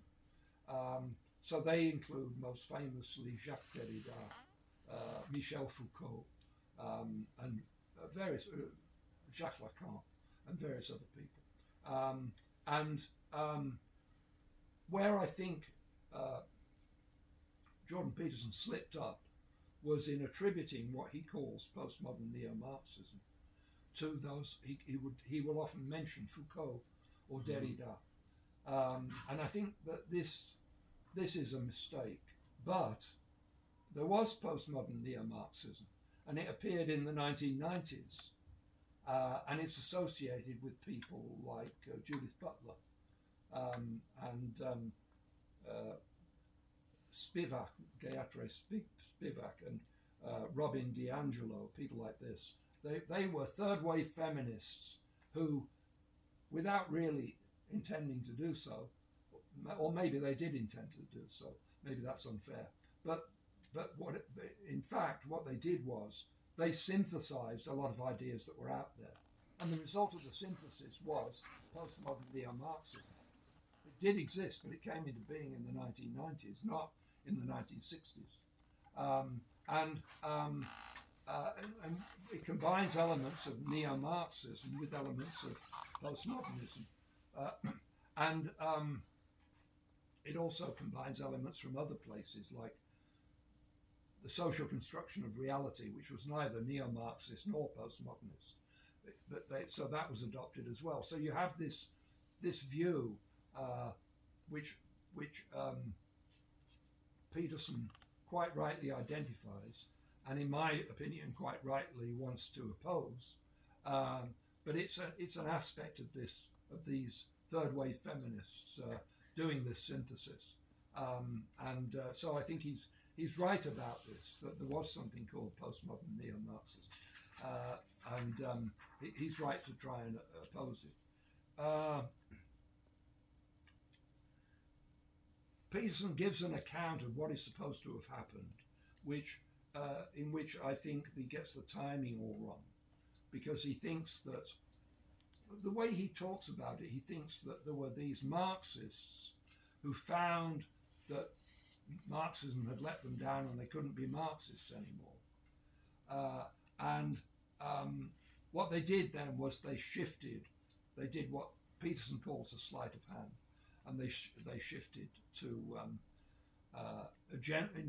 gave up on certain elements in Marxism, but tried to preserve the revolutionary core of Marxism and the idea of an exploited class and an exploiting class.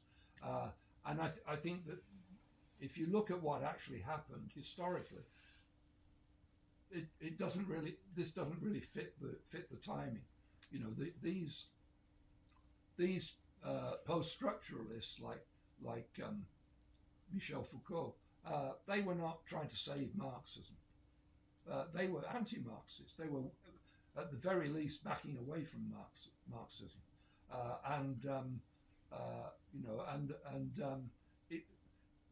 I lived through the 60s, and I lived in close proximity to all kinds of Marxists and other revolutionaries.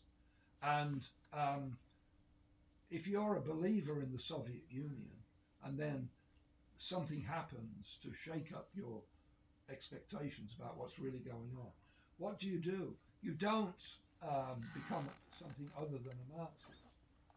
You say that the Soviet Union departed from Marxism, and that's what actually happened. So you had a big growth of Trotskyism, and then later a big growth of Maoism. The people who objected to what was going on in the Soviet Union. So why did they object? I should mention that. In 1956, two things happened.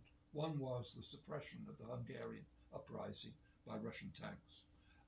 And the other was Khrushchev's secret speech, which I must say was the worst kept secret in history, because within 6 months everybody in the world was talking about it, in which Khrushchev fully admitted that what the Western propagandists had been saying about Stalin and his outrageous atrocities was actually true.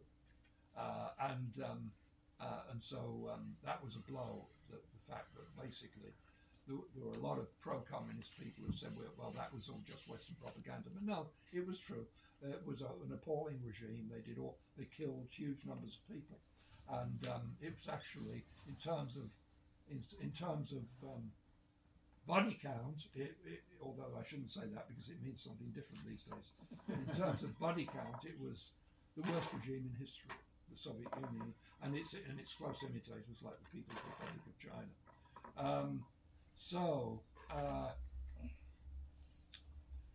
Then I have to say, there is this sudden connection. You know, it's like we live in our universe, and it has its own space-time. Is it possible to make a connection with something going on in another universe with its own space-time? That's what happens in The Gods Themselves by Isaac Asimov. But anyway, it's just as dramatic as that. What happened was this: suddenly there was this direct connection between the Ayn Rand movement and the Jordan Peterson movement, this is really quite astonishing, and it's due to a guy called Stephen Hicks, and I've got his book here, Explaining Postmodernism by Stephen Hicks. Now, Stephen Hicks is a philosophy professor. He's written a lot of stuff, and he is, one has to say, it's difficult to avoid this conclusion. He is a born-again, true-believing Randist. And what? What? Born-again, true-believing Randist. Oh, okay. Go ahead. And one of the most obvious sign of this is that he agrees with Ayn Rand that Immanuel Kant is the most evil man in history. And to me, this appears so bizarre, so indefensible, that the only explanation for this is that he is a born-again, true-believing Randist. So, in this book, he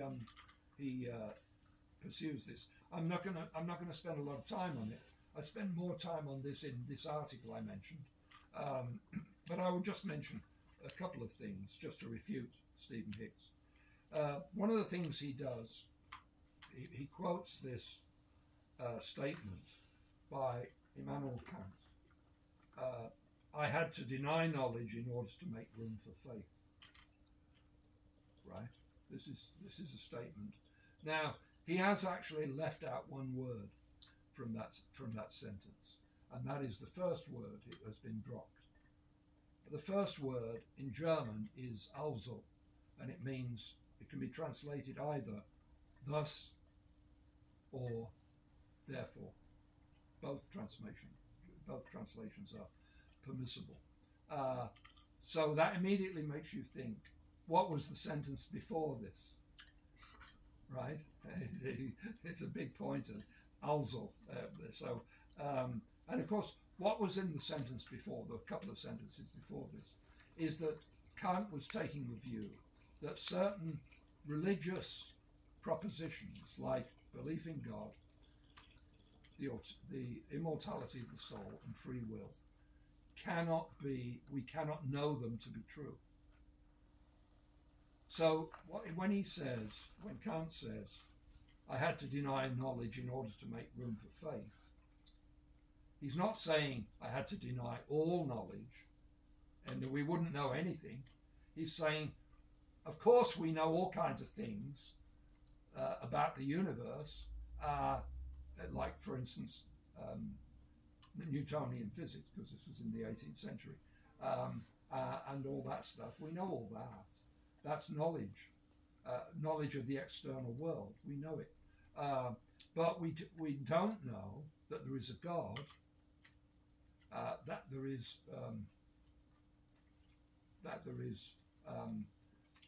immortality of the soul, or that there is free will. We can't know those, and the reason, ultimately, the reason Kant says we can't know things like that is because there is no sensory experience, no perception of things, objects in the real world that can lead to that conclusion. That's basically. And I don't think a Randian would disagree with that, right? Isn't that kind of the? Oh, the whole thing is ironic. Yeah, the whole thing is ironic. But the point is, Kant did not say we can't know anything. He said in this narrow subset of propositions, we can't know them. So, leaving aside whether he was right or wrong to say that, the fact is that Stephen Hicks leaves the impression that Kant said we can't know anything. And that's absolutely a travesty. Kant thought we could know all kinds of things about the universe. We could know all about physics and so on. So that's one thing. Another thing is this. I'm quoting now from Hicks, and he summarizes Kant as saying, and in this quote there is a quote from Kant, right? So what Hicks says is, the objects that science explores exist, quote, this is a quote from Kant, only in our brain, close quote. So we can never come to know the world outside it. Now, I looked up this. I don't know why it's so simple. I just looked up the place where this is said. And the context makes it absolutely clear that Kant here is talking precisely about things which science cannot explore. He's not, when he says it's only in the brain, he means it's only in the brain because we can't see anything that relates to it. And this is very clear. If you just read, it's in my article, and so you can. I pad it out a bit more and say a few more things just to get it clear. But it's so these are two examples, and there are others where Hicks just totally misrepresents Kant, and he does this in pursuit of Ayn Rand's view that you see, Ayn Rand said that Kant is responsible for the Gulag and Auschwitz, yeah, it is laughable, but you know, Stephen Hicks is a bag of tricks, and he's got all these ways of falsifying what Kant said, and instead of just, I'm assuming, I don't know anything about his personal psychology or inner life, but I'm assuming that at some point he was so blown over by Ayn Rand that he thought she must be true, that Kant is the worst demon in history, and therefore when he went to look at Kant, he just saw what he expected to see there, but in fact he has to twist everything to get these results. So Stephen Hicks. So by the way, when I say there was this connection, there was this period of I think more than a year, where Jordan Peterson kept on recommending Stephen Hicks's book. Oh yeah, he did. Yeah, he kept on saying you must read this book by Stephen Hicks, explaining postmodernism, and both Jordan Peterson and Stephen Hicks got postmodernism wrong in various ways, but not exactly the same ways, but ways that did influence each other. And by the way, what a terrific favour Jordan Peterson did for Stephen Hicks, because suddenly this charismatic prophet is saying you have to read this book. So of course, sales of this book, Explaining Postmodernism by Hicks, have done wonderfully, and it's transformed the sales outlook for this book. See, I work in book publishing, so I'm always thinking of the sales of books and what influences them. So anyway, he could have been the male successor to Oprah's book club. To Oprah's book club. Yeah, Oprah was like, if she put the O on a book because she Oh, recommended right, it. yeah. I see what you mean. Yes. Okay, so I should say this because you might be mystified by this.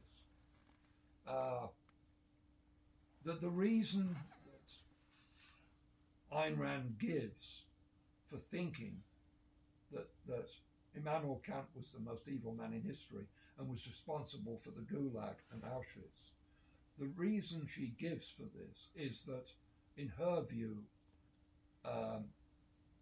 Kant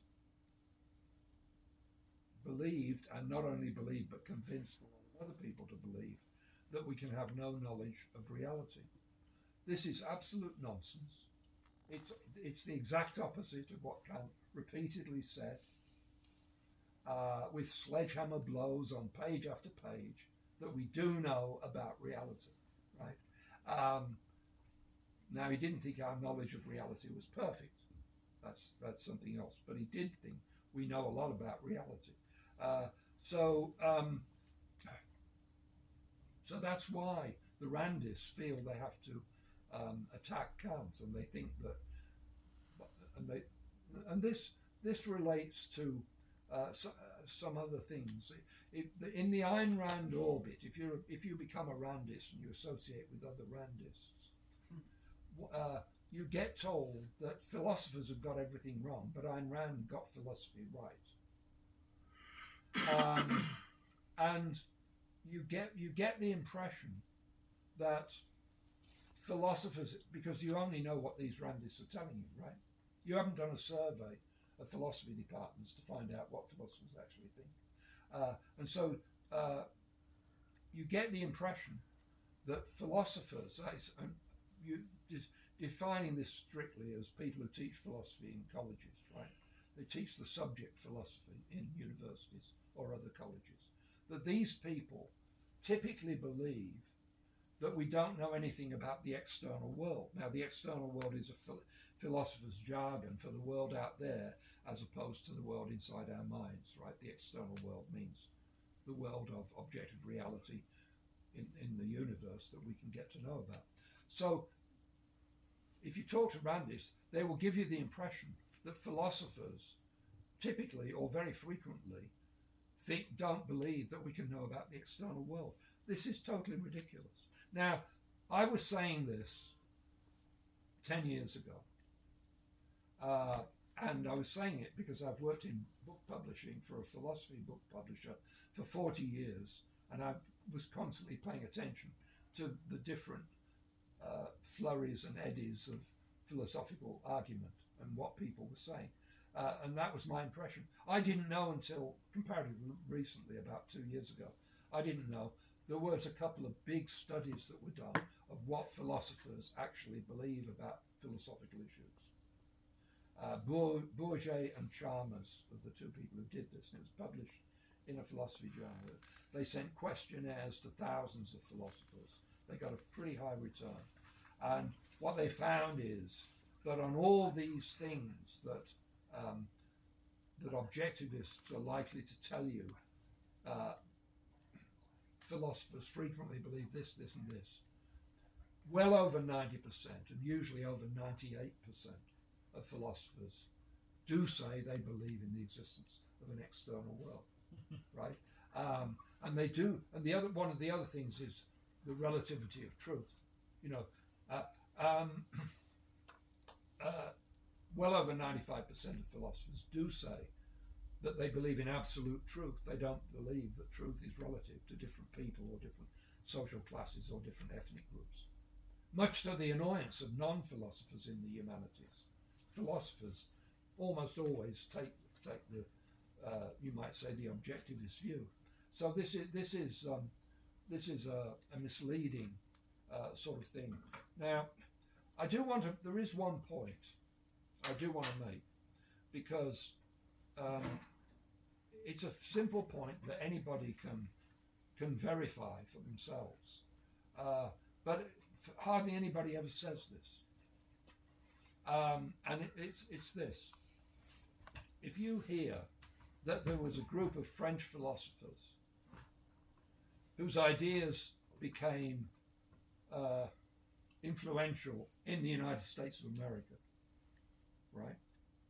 You're liable to assume that what happened was that these French philosophers had an influence on American philosophers, and then it spread to, people who write book reviews for the New York Review of Books and things like that, right? General intellectuals. Nothing like that happened or ever has happened. What happened was instead, French philosophers came up with ideas. These influenced Americans in non-philosophical studies like literature, and also the growing ranks of the culture studies like women's studies, Africana studies, and all those studies bogus disciplines. Those people are influenced, but not philosophers. So you might assume, if you hear Peterson or Hicks going on about postmodernism, you might think that postmodernism must have a lot of influence in American philosophy. It has negligible influence in American philosophy, absolutely negligible. American philosophers, more than 90% of them, have absolutely no interest in stuff that they regard as seriously flawed, like, without going into too much detail about what postmodernism is, like postmodernism. So this is something that needs to be understood. And by the way, this has happened repeatedly. French philosophers repeatedly come up with new ideas. These ideas influence people in Britain and America who do literary studies, and then it becomes more general in the culture, bypassing completely British and American philosophers. And I mean, one example of this would be immediately after the Second World War, there was a great deal of interest in existentialism. Existentialism never interested British or American philosophers. 99% of them had no interest whatsoever in existentialism. But people in literature were interested in existentialism. So, the pathways by which these ideas. So the one aspect of this is philosophers know a lot about Kant. He's one of the most important influences on modern philosophy. People in literary studies know nothing about Kant. So in order to make plausible this idea that Immanuel Kant is so has such terrible influence, you have to give this false impression of the relationship between the disciplines. Now I'm heading into the last couple of minutes now, or 5 minutes anyway. I just want to finish up by saying something about the way Jordan Peterson has turned out. Jordan Peterson, I think there's something very odd in the sense that Jordan Peterson has, he could have chosen to do any number of things, but he chose to do this exercise in what I call metaphorical Christianity. And by that I mean people who don't actually believe in the virgin birth as a historical occurrence. They don't actually believe in Jesus walking on water as a historical occurrence. They don't actually believe in the resurrection of Jesus from the dead after 3 days as a historical occurrence. but they think that we can find meaning in these Christian stories. And this is a big and growing school of thought. And I began to notice a couple of years ago that it's always been there. In fact, it was there at the very beginning of Christianity. There were people who were saying these stories didn't really happen. They just explained something that happened on the spiritual plane. And so we make up this guy who lived in Galilee and had a following and worked miracles and healed people and all this. We'll make that up in order to give a kind of parable for certain underlying truths, and the underlying truth is that all this stuff really happened in the heavens. You can detect this in the early history of Christianity, particularly if you look at 1 and 2 Peter. For those who don't know what this means, there's a letter of Peter and there's a second letter of Peter. Okay, so we call them 1 and 2 Peter. 2 Peter actually attacks Christians who think that this is a cunningly devised fable, and of course the author of 2 Peter was not the real Peter, Kepas of Galilee. It was a forger or somebody writing much later. But so they say we witnessed this happening, so it wasn't a cunningly devised fable, right? So, but the interesting point is the view he's attacking, that it was a cunningly devised fable, was held by Christians. It was a different branch of Christianity, different sect of Christianity. So this has been going on since the very beginning of Christianity. But the thing I discovered very recently, and I could kick myself for not noticing it, is the immense influence of a man whose name was René Girard. And this guy wrote a whole lot of books. He's been tremendously influential. He's somebody who captivates people who don't necessarily believe in the literal truth of the Gospels or anything like that, or the Acts of the Apostles. They don't believe that literally happened, but they think there's tremendous value in it.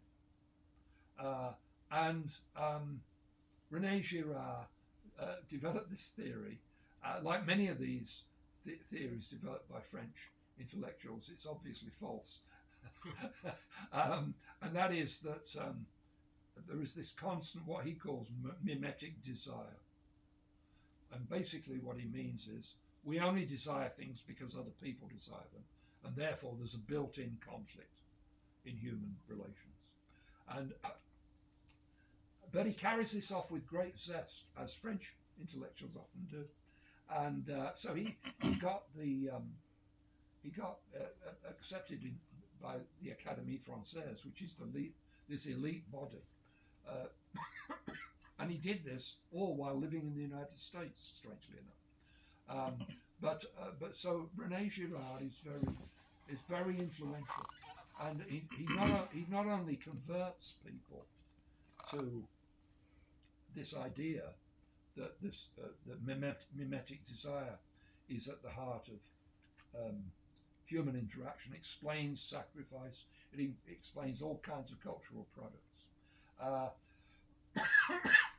But strangely enough, he joined the Catholic Church, and lots of people have joined the Catholic Church because of René Girard, who apparently, as far as one can tell, doesn't actually believe that Jesus literally rose from the dead, but he thinks this is a very important story.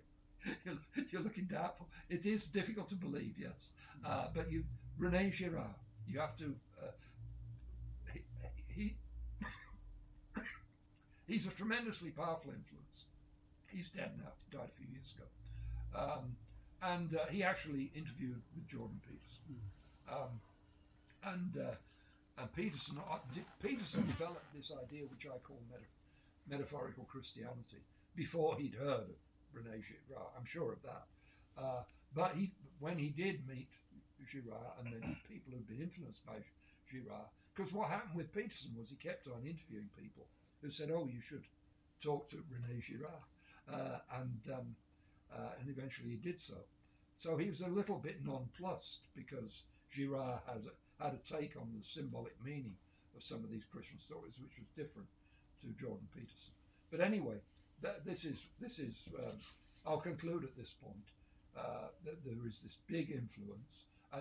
It's part of a big influence of people saying that.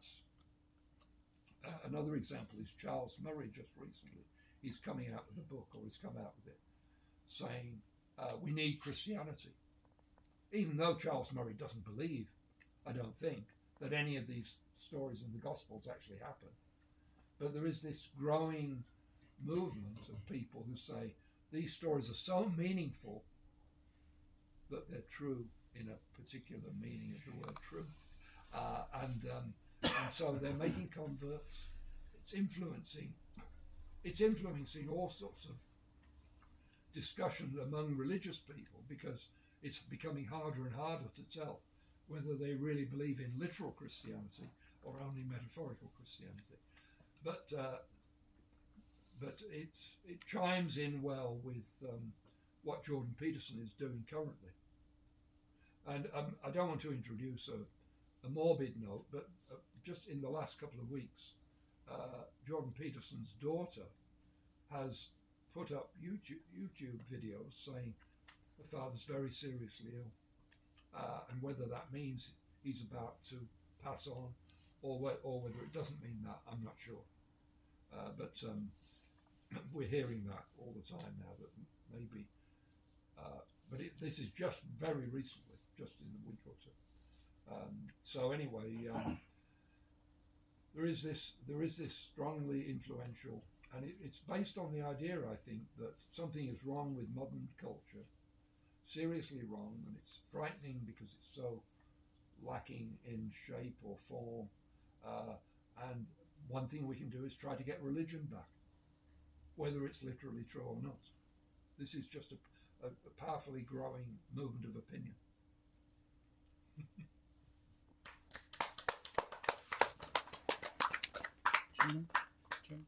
The chair will recognize Joe first. I do, but I don't have anything to say. Oh, okay, the chair recognizes. Okay, you know what? The chair recognizes. Okay, I'll self-recognize as a former Ayn Rand fan, a longer past, and the shorter past former Jordan Peterson fan. And I kind of familiar with the disease running in the family. That Jordan Peterson has some kind of self-immune thing, and his daughter has even more serious case. Yes. Her daughter got a replacement of a lot of joints, and that was fine. The daughter claimed that she discovered the self-cure by cutting off all the other thing by eating only meat and red meat, and that solved all problems. Before she realized it, and she got all the surgeries and stuff, but she claimed that solved all the problems from the root. And Jordan Peterson learned from it. Jordan Peterson has some kind of self-immune lesser case and solved his problem too. So that's how I know up to this point. But what I wanted add a footnote. The self-rules for your life or whatever, that book, I didn't read this book. But I'm kind of aware of those 12 rules. And rule number 2 or 3 is about make your bed every morning. And then I read more recently, he can make, just like you said, he can make a story, like he can interpret a story a certain way that will make you feel that it's changing your life. So made a bed. There's a 12-14 commencement speech for the University of Texas at Austin by Admiral McRaven. He made a point of make your bed. It's Admiral with the full uniform. And he makes a normal argument.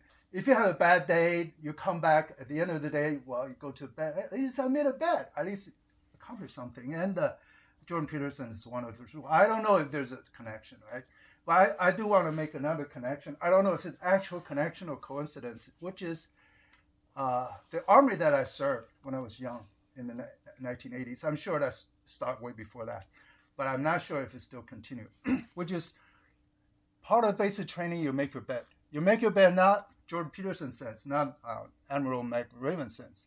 Is you make your bed like perfectly. You make it like a table, they call it tofu. I don't know if you went to the supermarket and see the actual how tofu is packaged. You make your bed like that. It's your comforter, the fluffy part. You want to make it that bed. So you can imagine how hard it is. It's challenging. It's part of the training. I think it's probably based on rooted in the same kind of philosophy, philosophy, and part of it's military training because it's hard. You have to do it, and you have to do it every day. Some soldiers, they say, I'm going to do it tomorrow morning. So I will cheat by not messing up if I go to bed. They try to, but this, what's it called? The sergeant will come around and will ruin it for you, so you still have to do it. So, and that's the army that I served, which is Taiwan. I was drafted. And I learned more recently in the People's Liberation Army in China, they have the same tradition to this day because the videos that I saw is more recent, and not my own experience from 30 years ago. So it's coincidentally, it's explainable because both sides are Chinese, probably share the same thing, and they rooted from the military academy run by Chiang Kai-shek. Then they branch out between the communists and the Kuomintang. And that's the footnote that I want to add. And this is part, in the military sense, a part of the training discipline because there's a saying: if it's reasonable, it's training. Well, if it's reasonable, it's training. It's not. If it's not reasonable, it's discipline. Something like that. So you have to do it. Well, it's all about order, having some order in your life. That's I'm sure. Making the best. Also, That's in the title of the book, right? It's 12 rules for. Isn't it order in the title of the book? Yeah, the drill sergeant will go around go his rounds. Yeah. Whose bed is not that, then you're in trouble. Yeah. Well, there's probably a bunch of things going on, like discipline, having a quick sense of accomplishment to start the day. You completed a task to very exacting specifications. It's difficult. Chicks, what chicks want to hop in a disgusting bed? I see. Can't have them in the barracks. So. Question? Yes, the chair recognizes Michael Flores. Myth. The word myth. I learned to separate after talking to a linguist. And who the hell talks to a linguist? My TH. My TH. Now, my is me. TH, when you add E to it, is infinite. When you have THE end, it's not infinite. So myth becomes my infinite self. And I think that definition I like the best. And when I was in college, I met my first computer hackers. Okay? It was at a place called Jimmy's in the Woodlawn Street or something. It was in Hyde Park. 55th. And I had never seen someone with a laptop before. And I didn't know anybody who owned a computer. And what had happened was, there was a Bible that was written between 100 to 150 years after Jesus died. This Bible, the Catholic Church ordered to be destroyed. But there were some priests who thought the Nag Hammadi Bible should not be destroyed, and they buried it in the desert, in urns in the desert. So I see these guys who are hackers, and I go over and sit by them, and I'm saying, what is this? It's a laptop computer. What are you doing? We're going through the University of Chicago's computer system. And I'm like, University of Chicago has a computer system? Nobody had a computer then, but they had a computer system. Now, the Nag Hammadi Bible had been turned over to a group to be translated. And what happened was they saw what it said, and they said it would be the end of Christianity if it was ever released. So they stopped translating, although they were still getting paid to translate. So these hackers put the pages of the book online and started calling for other people in the academic world to translate these pages. Sure enough, it would be the end of Christianity. For example, 100 years after Christ died, what was said was, "Not on this rock build me a church," which, if you think about it, there was no Christian church built then. All of the people who were in the faith remained Jewish. They were Jews. They weren't building a new church. It could also be a semantic thing. Church meaning gathering. Well, no, actually what Jesus says in the Nag Hammadi Bible is that God is everywhere, even this rock. Not what the Catholics changed it to, "On this rock build me a church." It's not what he said. So the Nag Hammadi, to me, I've been studying it since those days in college, is as close as we can get to the original Christian beliefs. For 150 years after Christ died, Christians remained Jews. Obviously, they didn't blame Jews for Christ's death, or they wouldn't have stayed in. But what happened was, it was an almost all-female religion the first 150 years. Because for a man to join, they would first have to become a Jew, and what does that mean? Circumcision. That's right. And in those days, I don't want to know what the medical practices were or how many people had infections. But what happened was this predominantly female group centered around Mary Magdalene. All right? Mary Magdalene was the only apostle to stay by Jesus until he died.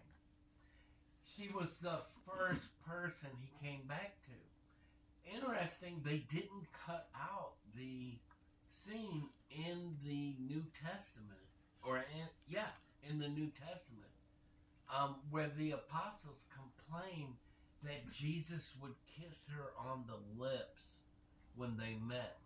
All right, time out. It sounds No, to me fuck like we're you. sliding into Dan Fuck Brown here. you! No time out. Whoa. You're the guy who told me, all right, you don't want to be photographed. You're entering into a room that's being filmed, and you have a legal right to say, "Don't photograph me," and you're one of the heads here? Fuck you, asshole. Whoa. So, Mike, that's not, that's Here's- inappropriate. So, what's inappropriate No, is that's, what that I'll language do is, to that him language is if I appropriate. fucking No, get pissed off. that at him. language is inappropriate. So, yeah, everything I do is inappropriate. No, that language is inappropriate. I'm just trying to At do my any best point, to at any point, because we're running past Here- 5 minutes. I'm just trying to do my best to, like, shift it around a little bit and have a little bit more. there even is a distribution. whole other view of the early days of Christianity that is not covered by anything being done now or being, if you don't include the Nag Hammadi Bible, you're taking the Catholic version that was edited, rewritten, censored as the book to go off from, and that's not the book. You need the Nag Hammadi Bible. You also need to know that there are beliefs that predate even the Nag Hammadi. The Assyrians first had the story of the flood. Okay? So, a god wakes up and hears the earth keeping him awake. Okay? And he's pissed off. So he sends a flood to the earth.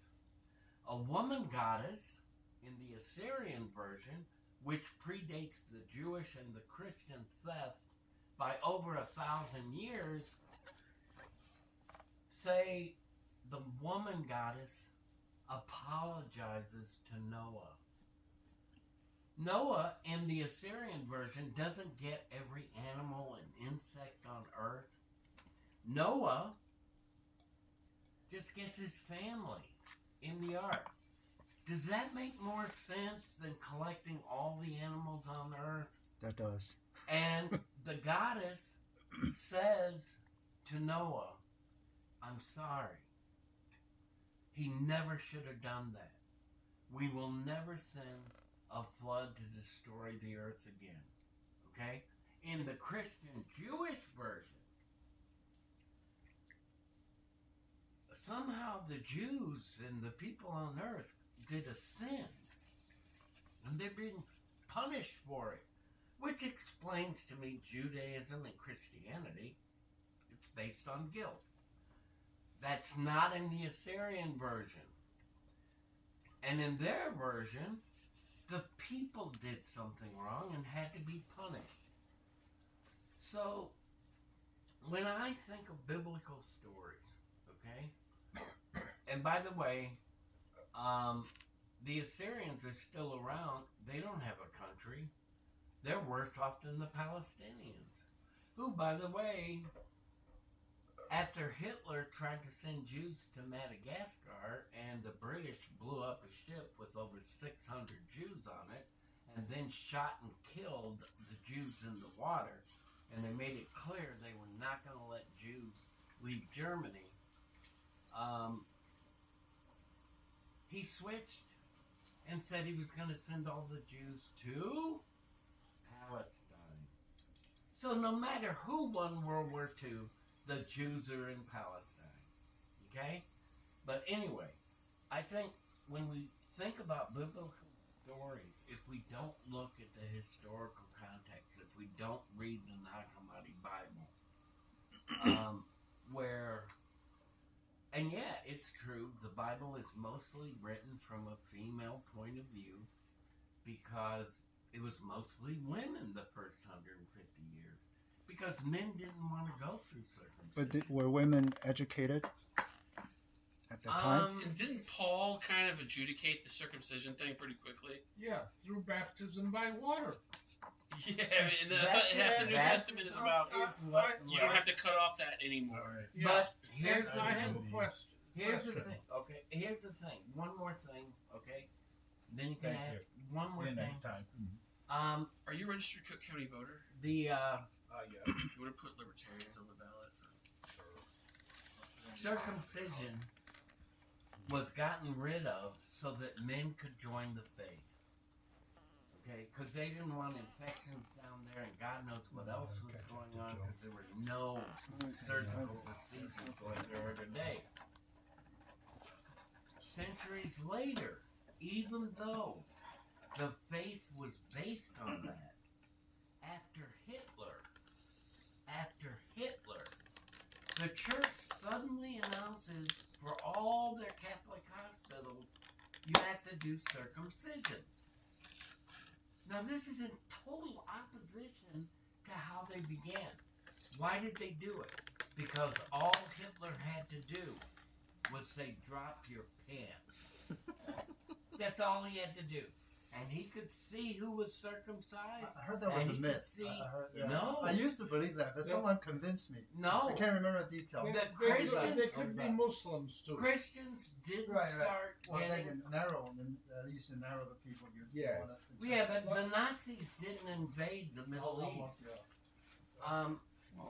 So Christians, the moment in the early 50s when the church said this was cleaner and safer to have a circumcision, okay? There were no studies done. If you I got try it. to find a study on circumcision in the late 40s or early 50s, there isn't one. So the Catholic Church changed by saying everyone should get circumcised. And that way, the next Hitler, when he said drop your pants, wouldn't know who the hell was who. Okay.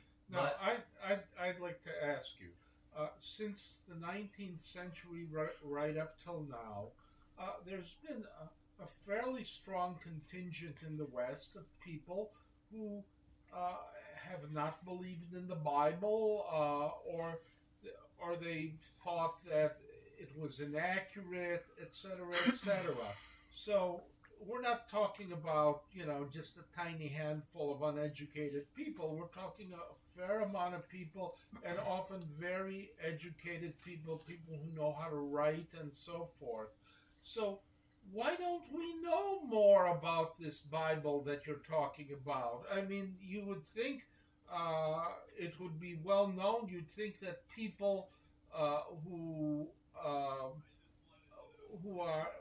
just think that Christianity is wrong, you'd think they would promote this and say, look, see, you were told this Bible, but here's the other Bible, so this is all a lot of malarkey. Actually, the number one religion in England today is Star Wars. The number two religion in England today is Nag Hammadi. Nag Hammadi is all over Europe. It's not here. You have to remember. It is? You have to remember Christians and Protestants, share the same Bible. So they share the bullshit version the Catholics. No, they don't. And then they add one or two chapters, but everything else is exactly the same. But I'm saying the Bible you're talking about, why isn't it better known? I've never heard of it So before. How long does it take a religion to incorporate new ideas? Like centuries? We're talking about... Yeah, I was in college when this was first discovered. I was in college. So that's 50, 60 years ago? If you do a Google search... I did, and the only thing it's talking about really is the Gospel of Thomas. Oh, the Gospel of Thomas. And the Gospel of Thomas is, I think you could go to Loyola or DePaul, and they will tell you about the Gospel of Thomas. Well, I don't know what you looked up, but the Nag Hammadi... It's Wikipedia, Nag Hammadi Library. In other words, you don't see a link to the Nag Hammadi. I don't know. No, I'm reading the Nag Hammadi Wikipedia article. I don't care about the Wikipedia. The Gospel of Thomas is known from Nag Hammadi, and not from anywhere else. And also, the Nag Hammadi is the only book that has the only word-for-word sermon of Jesus.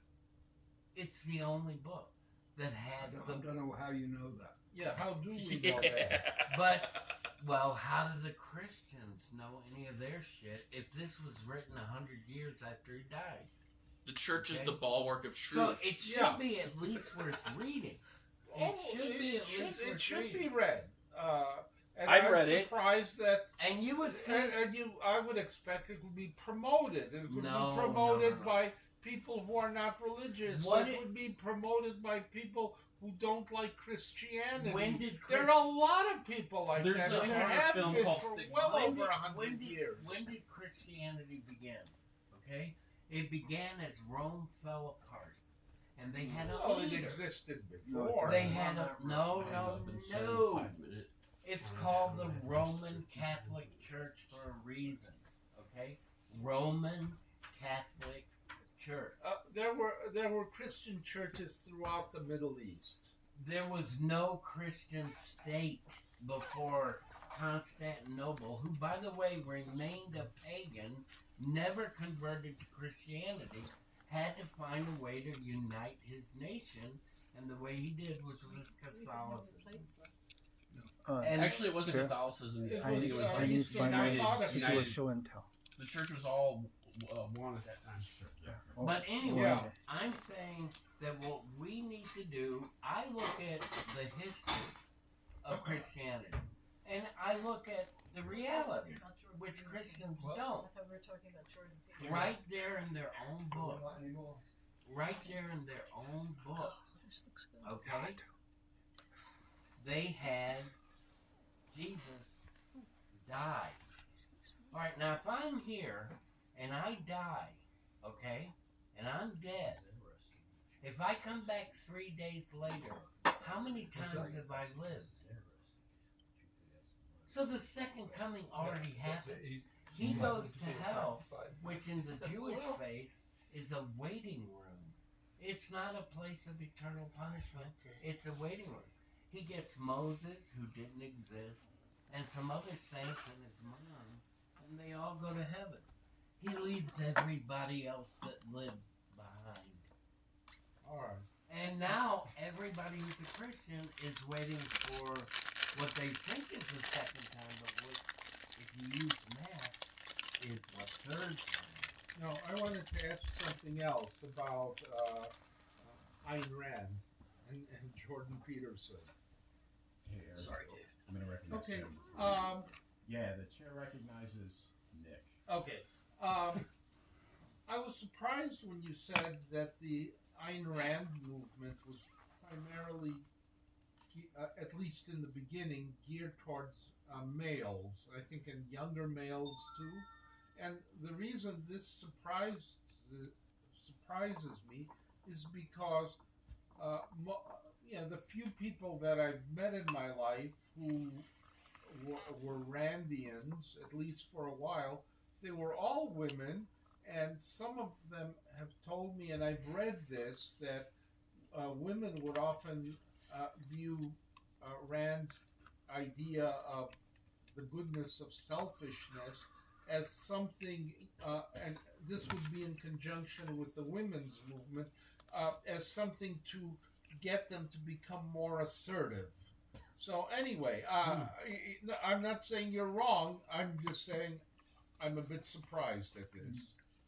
Well, if you look at the people who are actually in the Ayn Rand coterie in Manhattan, they're nearly all men.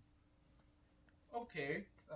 But she had followers all over. there were women followers, Yeah. but usually outnumbered by the men. But you know what undid Rand's followers, and still undoes them, when you have kids.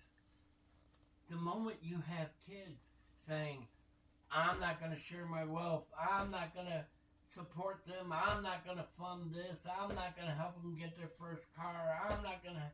Guess what? It all falls apart when you look at your kid's face. And that's always been, I think, the main problem with Rand is that when you have a kid, how do you envision in your head, I'm not paying for their college? No, I'm familiar with that part. I used to be a fan. I used to be a fan. The way she rationalized it, it's because kids is the extension of you. So ultimately, it's you. You love your kids because you love yourself.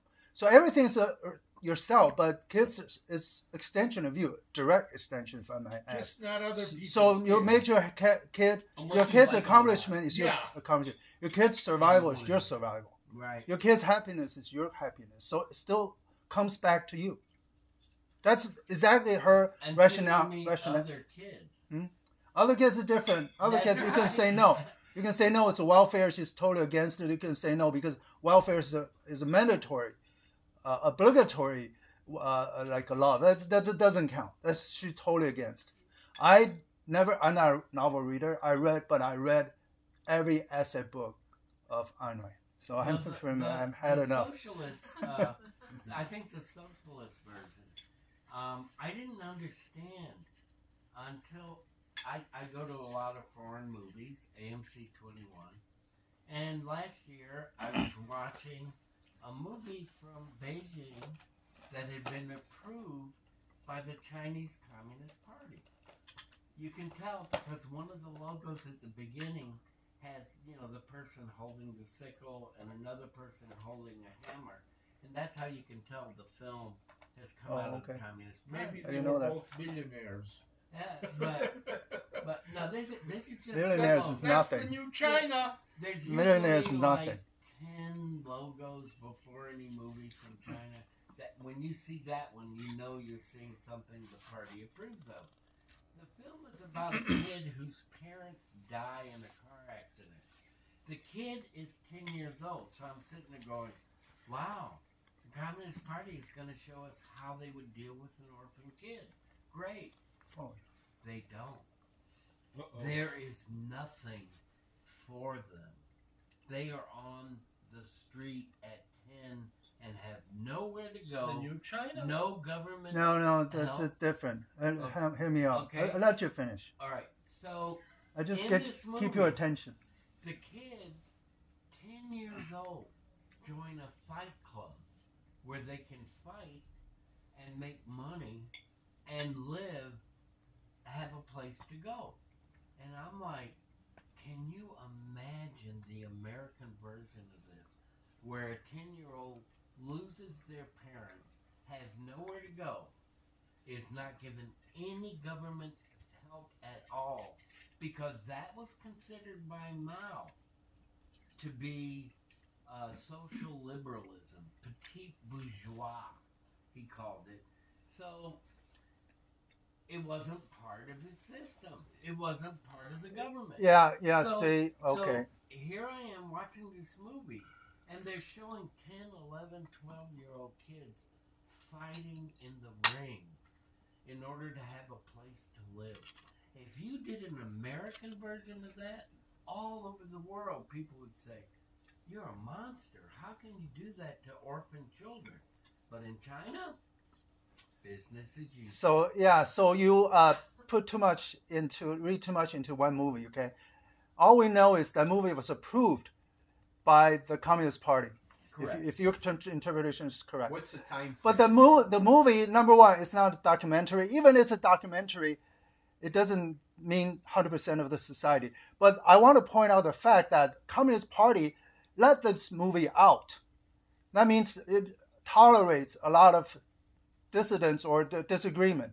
Even the dark side. The movie, obviously, like you portray, it's a dark side of the society. Put it any society.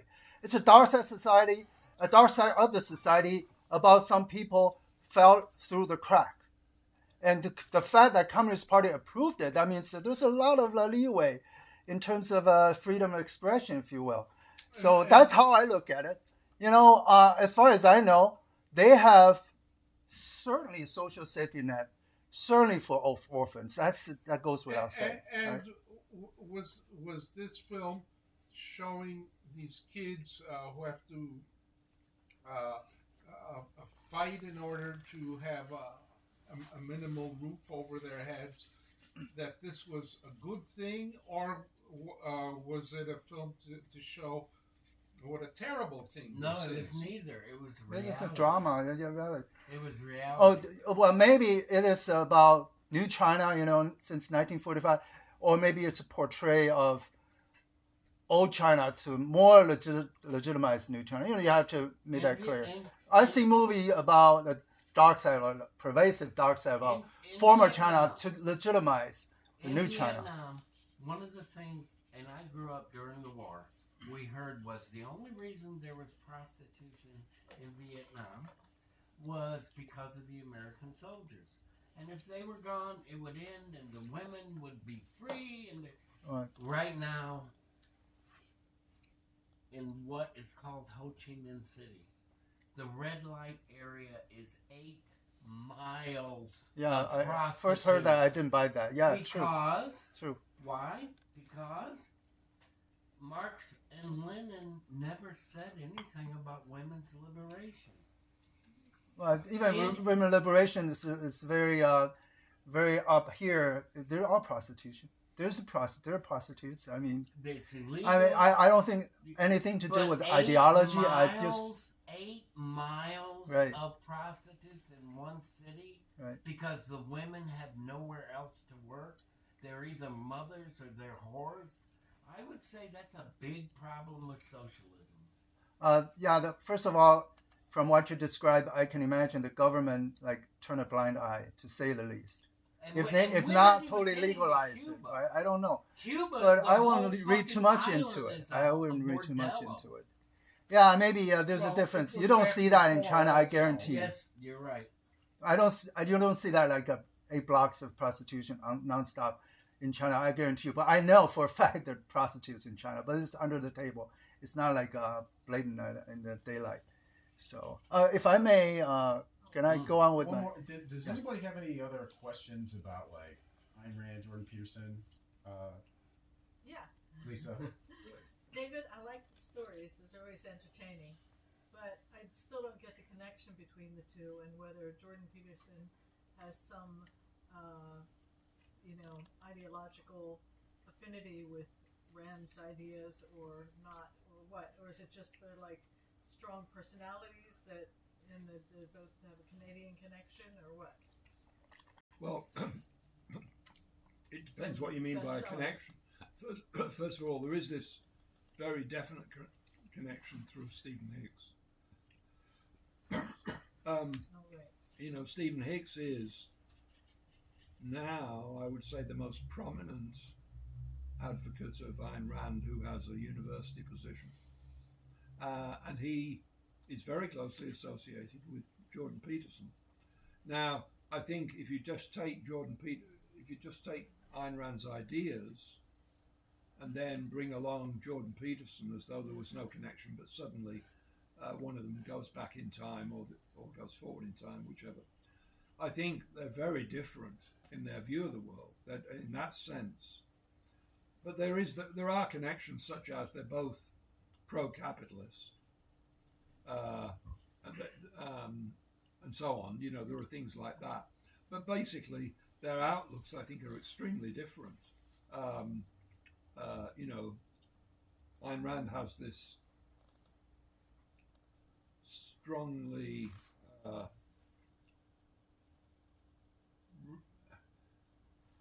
part of the problem is that the Randists, I think I mentioned this, that they have this, they vigorously assert certain things, giving the impression to those who don't know any better that there's a lot of opposition to these things, when actually it's commonplace.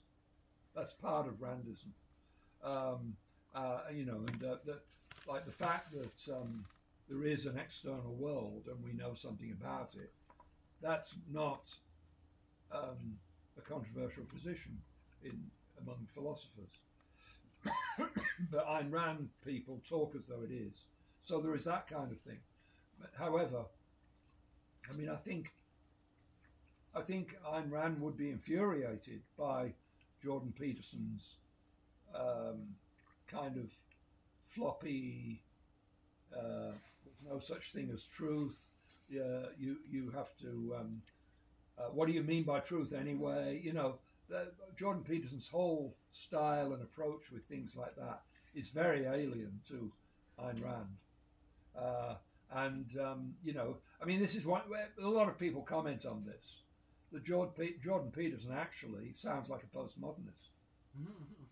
And he's constantly attacking postmodernism, but actually exactly what is a postmodernist, that we could have endless seminars about that, but the things that people who are opposed to postmodernism find most objectionable about postmodernism are things that they also find objectionable about Peterson. Wasn't it the case that also that the styles of communication were very different? Because I didn't really study objectivism or anything, but like from what I recall, having touched on it here or there in the past, is they had a very strong focus, at least they claimed they had a very strong focus on very clear, efficient, and precise writing. You had to be clear in all your communications. So what is this? No, that just seems different, way different. That's one of the big major differences in the communication, is that a lot of times when I hear Jordan Peterson talk, it's not clear. And you even talk about like, what does truth even mean anyway? Whereas I would think that, the objectivist would be zeroing in on let's set the boundaries of what we're talking about and moving forward. Yeah, no, that's right. The objectivists tend to be impatient with anything that isn't, this is the way it is and that's the end of it, sort of thing. That's their approach, whereas Jordan Peterson is more exploratory. He doesn't sort of, even when he actually has a definite message to sell you, he tries to present it as though we're all getting there by a process of consensus sort of thing. As personalities, they would never have got on. And if Jordan Peterson had tried to become part of Ayn Rand's group, she would have excommunicated him within a week, I'm sure.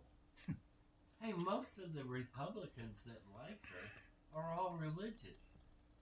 What chance would they have had with her being religious? Right. She would have thrown him out.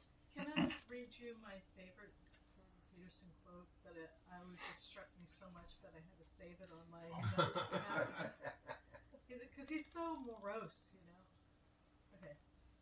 If you decide that you are not justified in your resentment of being, despite its inequity and pain, you may come to notice things you could fix to reduce, even by a bit, some unnecessary pain and suffering.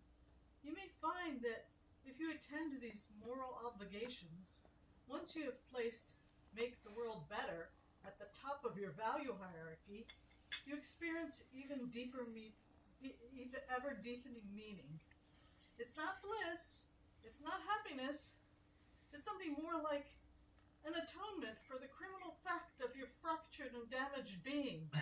It's payment of the debt you owe for the insane and horrible miracle of your existence. Holy fuck. Yeah, it just sums up his stuff so much, his personality. I was gonna make one statement about when it comes to Stephen Hicks. I suppose when it comes to understanding Emmanuel, it appears he can't. Oh dear. That's right. It appears what? That he can't. Oh. Yeah, there you go. Let the terribleness sink in. Yes. Eric, is this being recorded? Yeah. It's still, Well, you mustn't do that, Victor. Yeah. oh yeah, we all You really let us down. repudiate. That's going to go around the world. So you're the only one in trouble. How much longer does it got on that? This one? At 3, is it almost 3 hours? Almost 3 hours. Yeah, you were gonna talk about. Oh, yeah, I'm if you gonna wanted talk get real into quick. The recording, you were gonna talk about Five for a few minutes. Yeah. See, I got this thing in China, in Shanghai, the French concession, former French concession part of Shanghai. There's a site for the first National Congress of Chinese Communist Party of China. So they made it a memorial / museum. And when I was there, it was too late at 5:30. It closed at 4. So I didn't get in, but I did get this in this gift shop. This is a bookmark. It's a bookmark. It says Marxism. That's a quote from Chairman Mao. Marxism, good or works. It's Chinese. Xing means work. It works or it's good. So that proves our ongoing debate over whether China is a communist, socialist, or capitalist. That's another piece of evidence that China is a socialist because there's a Marxism. It's good or it works. And that you bought at the gift shop. Yeah. And also this Mao, it was quoted before that open. I'm just joking. It's just this one piece of thing. Actually, my wife had to go to China because her mom was seriously ill, which is bad news. She's like 84, and I was hoping to meet her at 85. I had talked to her on a Zoom talk, and I asked her, I said, "You lived through Mao?" And she said, "Yes." And I said, "How do you look at that now and what he did?" And she said, "Oh, China has had bad emperors before. Imagine living in a society so old that this guy's just another bad emperor. We got through it. We went to another stage. I mean, that's amazing to me." But anyway, so she was gone, and then I use the same browser on my computer that the CIA uses. So I'm getting reports from China that the generals are about to overthrow the president. And I'm like, whoa, what the hell is this? So we got her out of there. She came back to America. She's okay. But within 3 days, 9 generals were purged. What year was that? Now. No, right now, within the last week. Yeah. 9 generals were purged. And it's questionable whether he's even in charge, because the guy who is like the head general now. Anyway, I find all this fascinating going on. Yeah, that's the media makes it fascinating. It's just a corruption just clean out the corrupt officers. Well, yeah, he's been trying to And do that. yeah, that's an ongoing thing because that's the poison. That's an existential threat to the Communist Party, which is corruption. That he has to do. Maybe military is one of the strongholds he has to get to, like gradually. Well, we But were, that's especially we were with military, actually- high-ranking officers, like top-ranking generals, 4-star generals, that sort of thing. we were actually afraid she'd get caught up in a coup, and we got her. Yeah, out of I it. don't think that's the case because, No, it didn't. of course, I don't live there, but I got sources of information. I got many sources of information from Right. different source people, different political, located different. A covert operative would have lots of sources and networks. Yeah, I'm from Taiwan. Different people in Taiwan, and from mainland China, even from American who care Every about year China. I go. They none of them like credibly saying.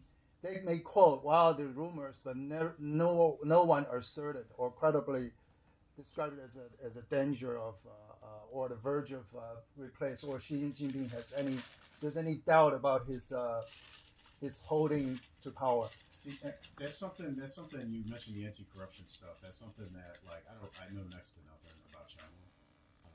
But one of the things that Vox Day has posted on this blog over the years, every now and then, is the anti-corruption efforts that Xi Jinping is engaged in, continuously.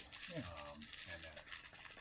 And I think it was, the theme was similar to what you were saying, which is that corruption is like a poison, existential threat. I don't know if I heard. Right. I don't know if I heard that term used, fall but of it's the- of yeah. that same level of. It's gravity. undoing of the party. Yeah, like that's the thing that they are most concerned about, or it's like a top priority for them to combat absolutely. stuff. I've even heard, instances of like they'll actually do corruption stings in localities. Oh, to that I didn't get know rid- the to get rid detail. of. Maybe I'll try to like dig it up. And I don't know send you if something. it's legal for China to do sting. Actually, the sting operation is kind of unique in American system. Maybe it's not Other countries they Yeah. don't usually do that. It's kind of Maybe sneaky. it's not It's not precisely very a good. sting, but maybe it's like if there's a report and they find it credible, maybe they. Right. I don't know. I'll have to look into it. Yeah, but more often than not, more common than not is people will report you. If you and I involved in some bribery, corruption, and I'm not happy about you, I go up to report you. That's a very common. Yeah, maybe that's what. Yeah, it is. the sting for the government to come down to plant someone pretending that or elicit some bad things out of you. I think that's kind of uniquely American, and not even China would do that. Not even China. Every year I get invited to the Taiwan embassy's party for the founding of Taiwan here in Chicago, which, by the way, is an incredible food spread. Awesome. But they don't talk about mainland China the way you do. When I go to the Taiwan embassy dinners and stuff, they point out the absence. Well, let me put it this way: the Bill of Rights in China isn't worth the paper it isn't written on. It doesn't exist. That's what they tell you. Do you think there's a Bill of Rights in China?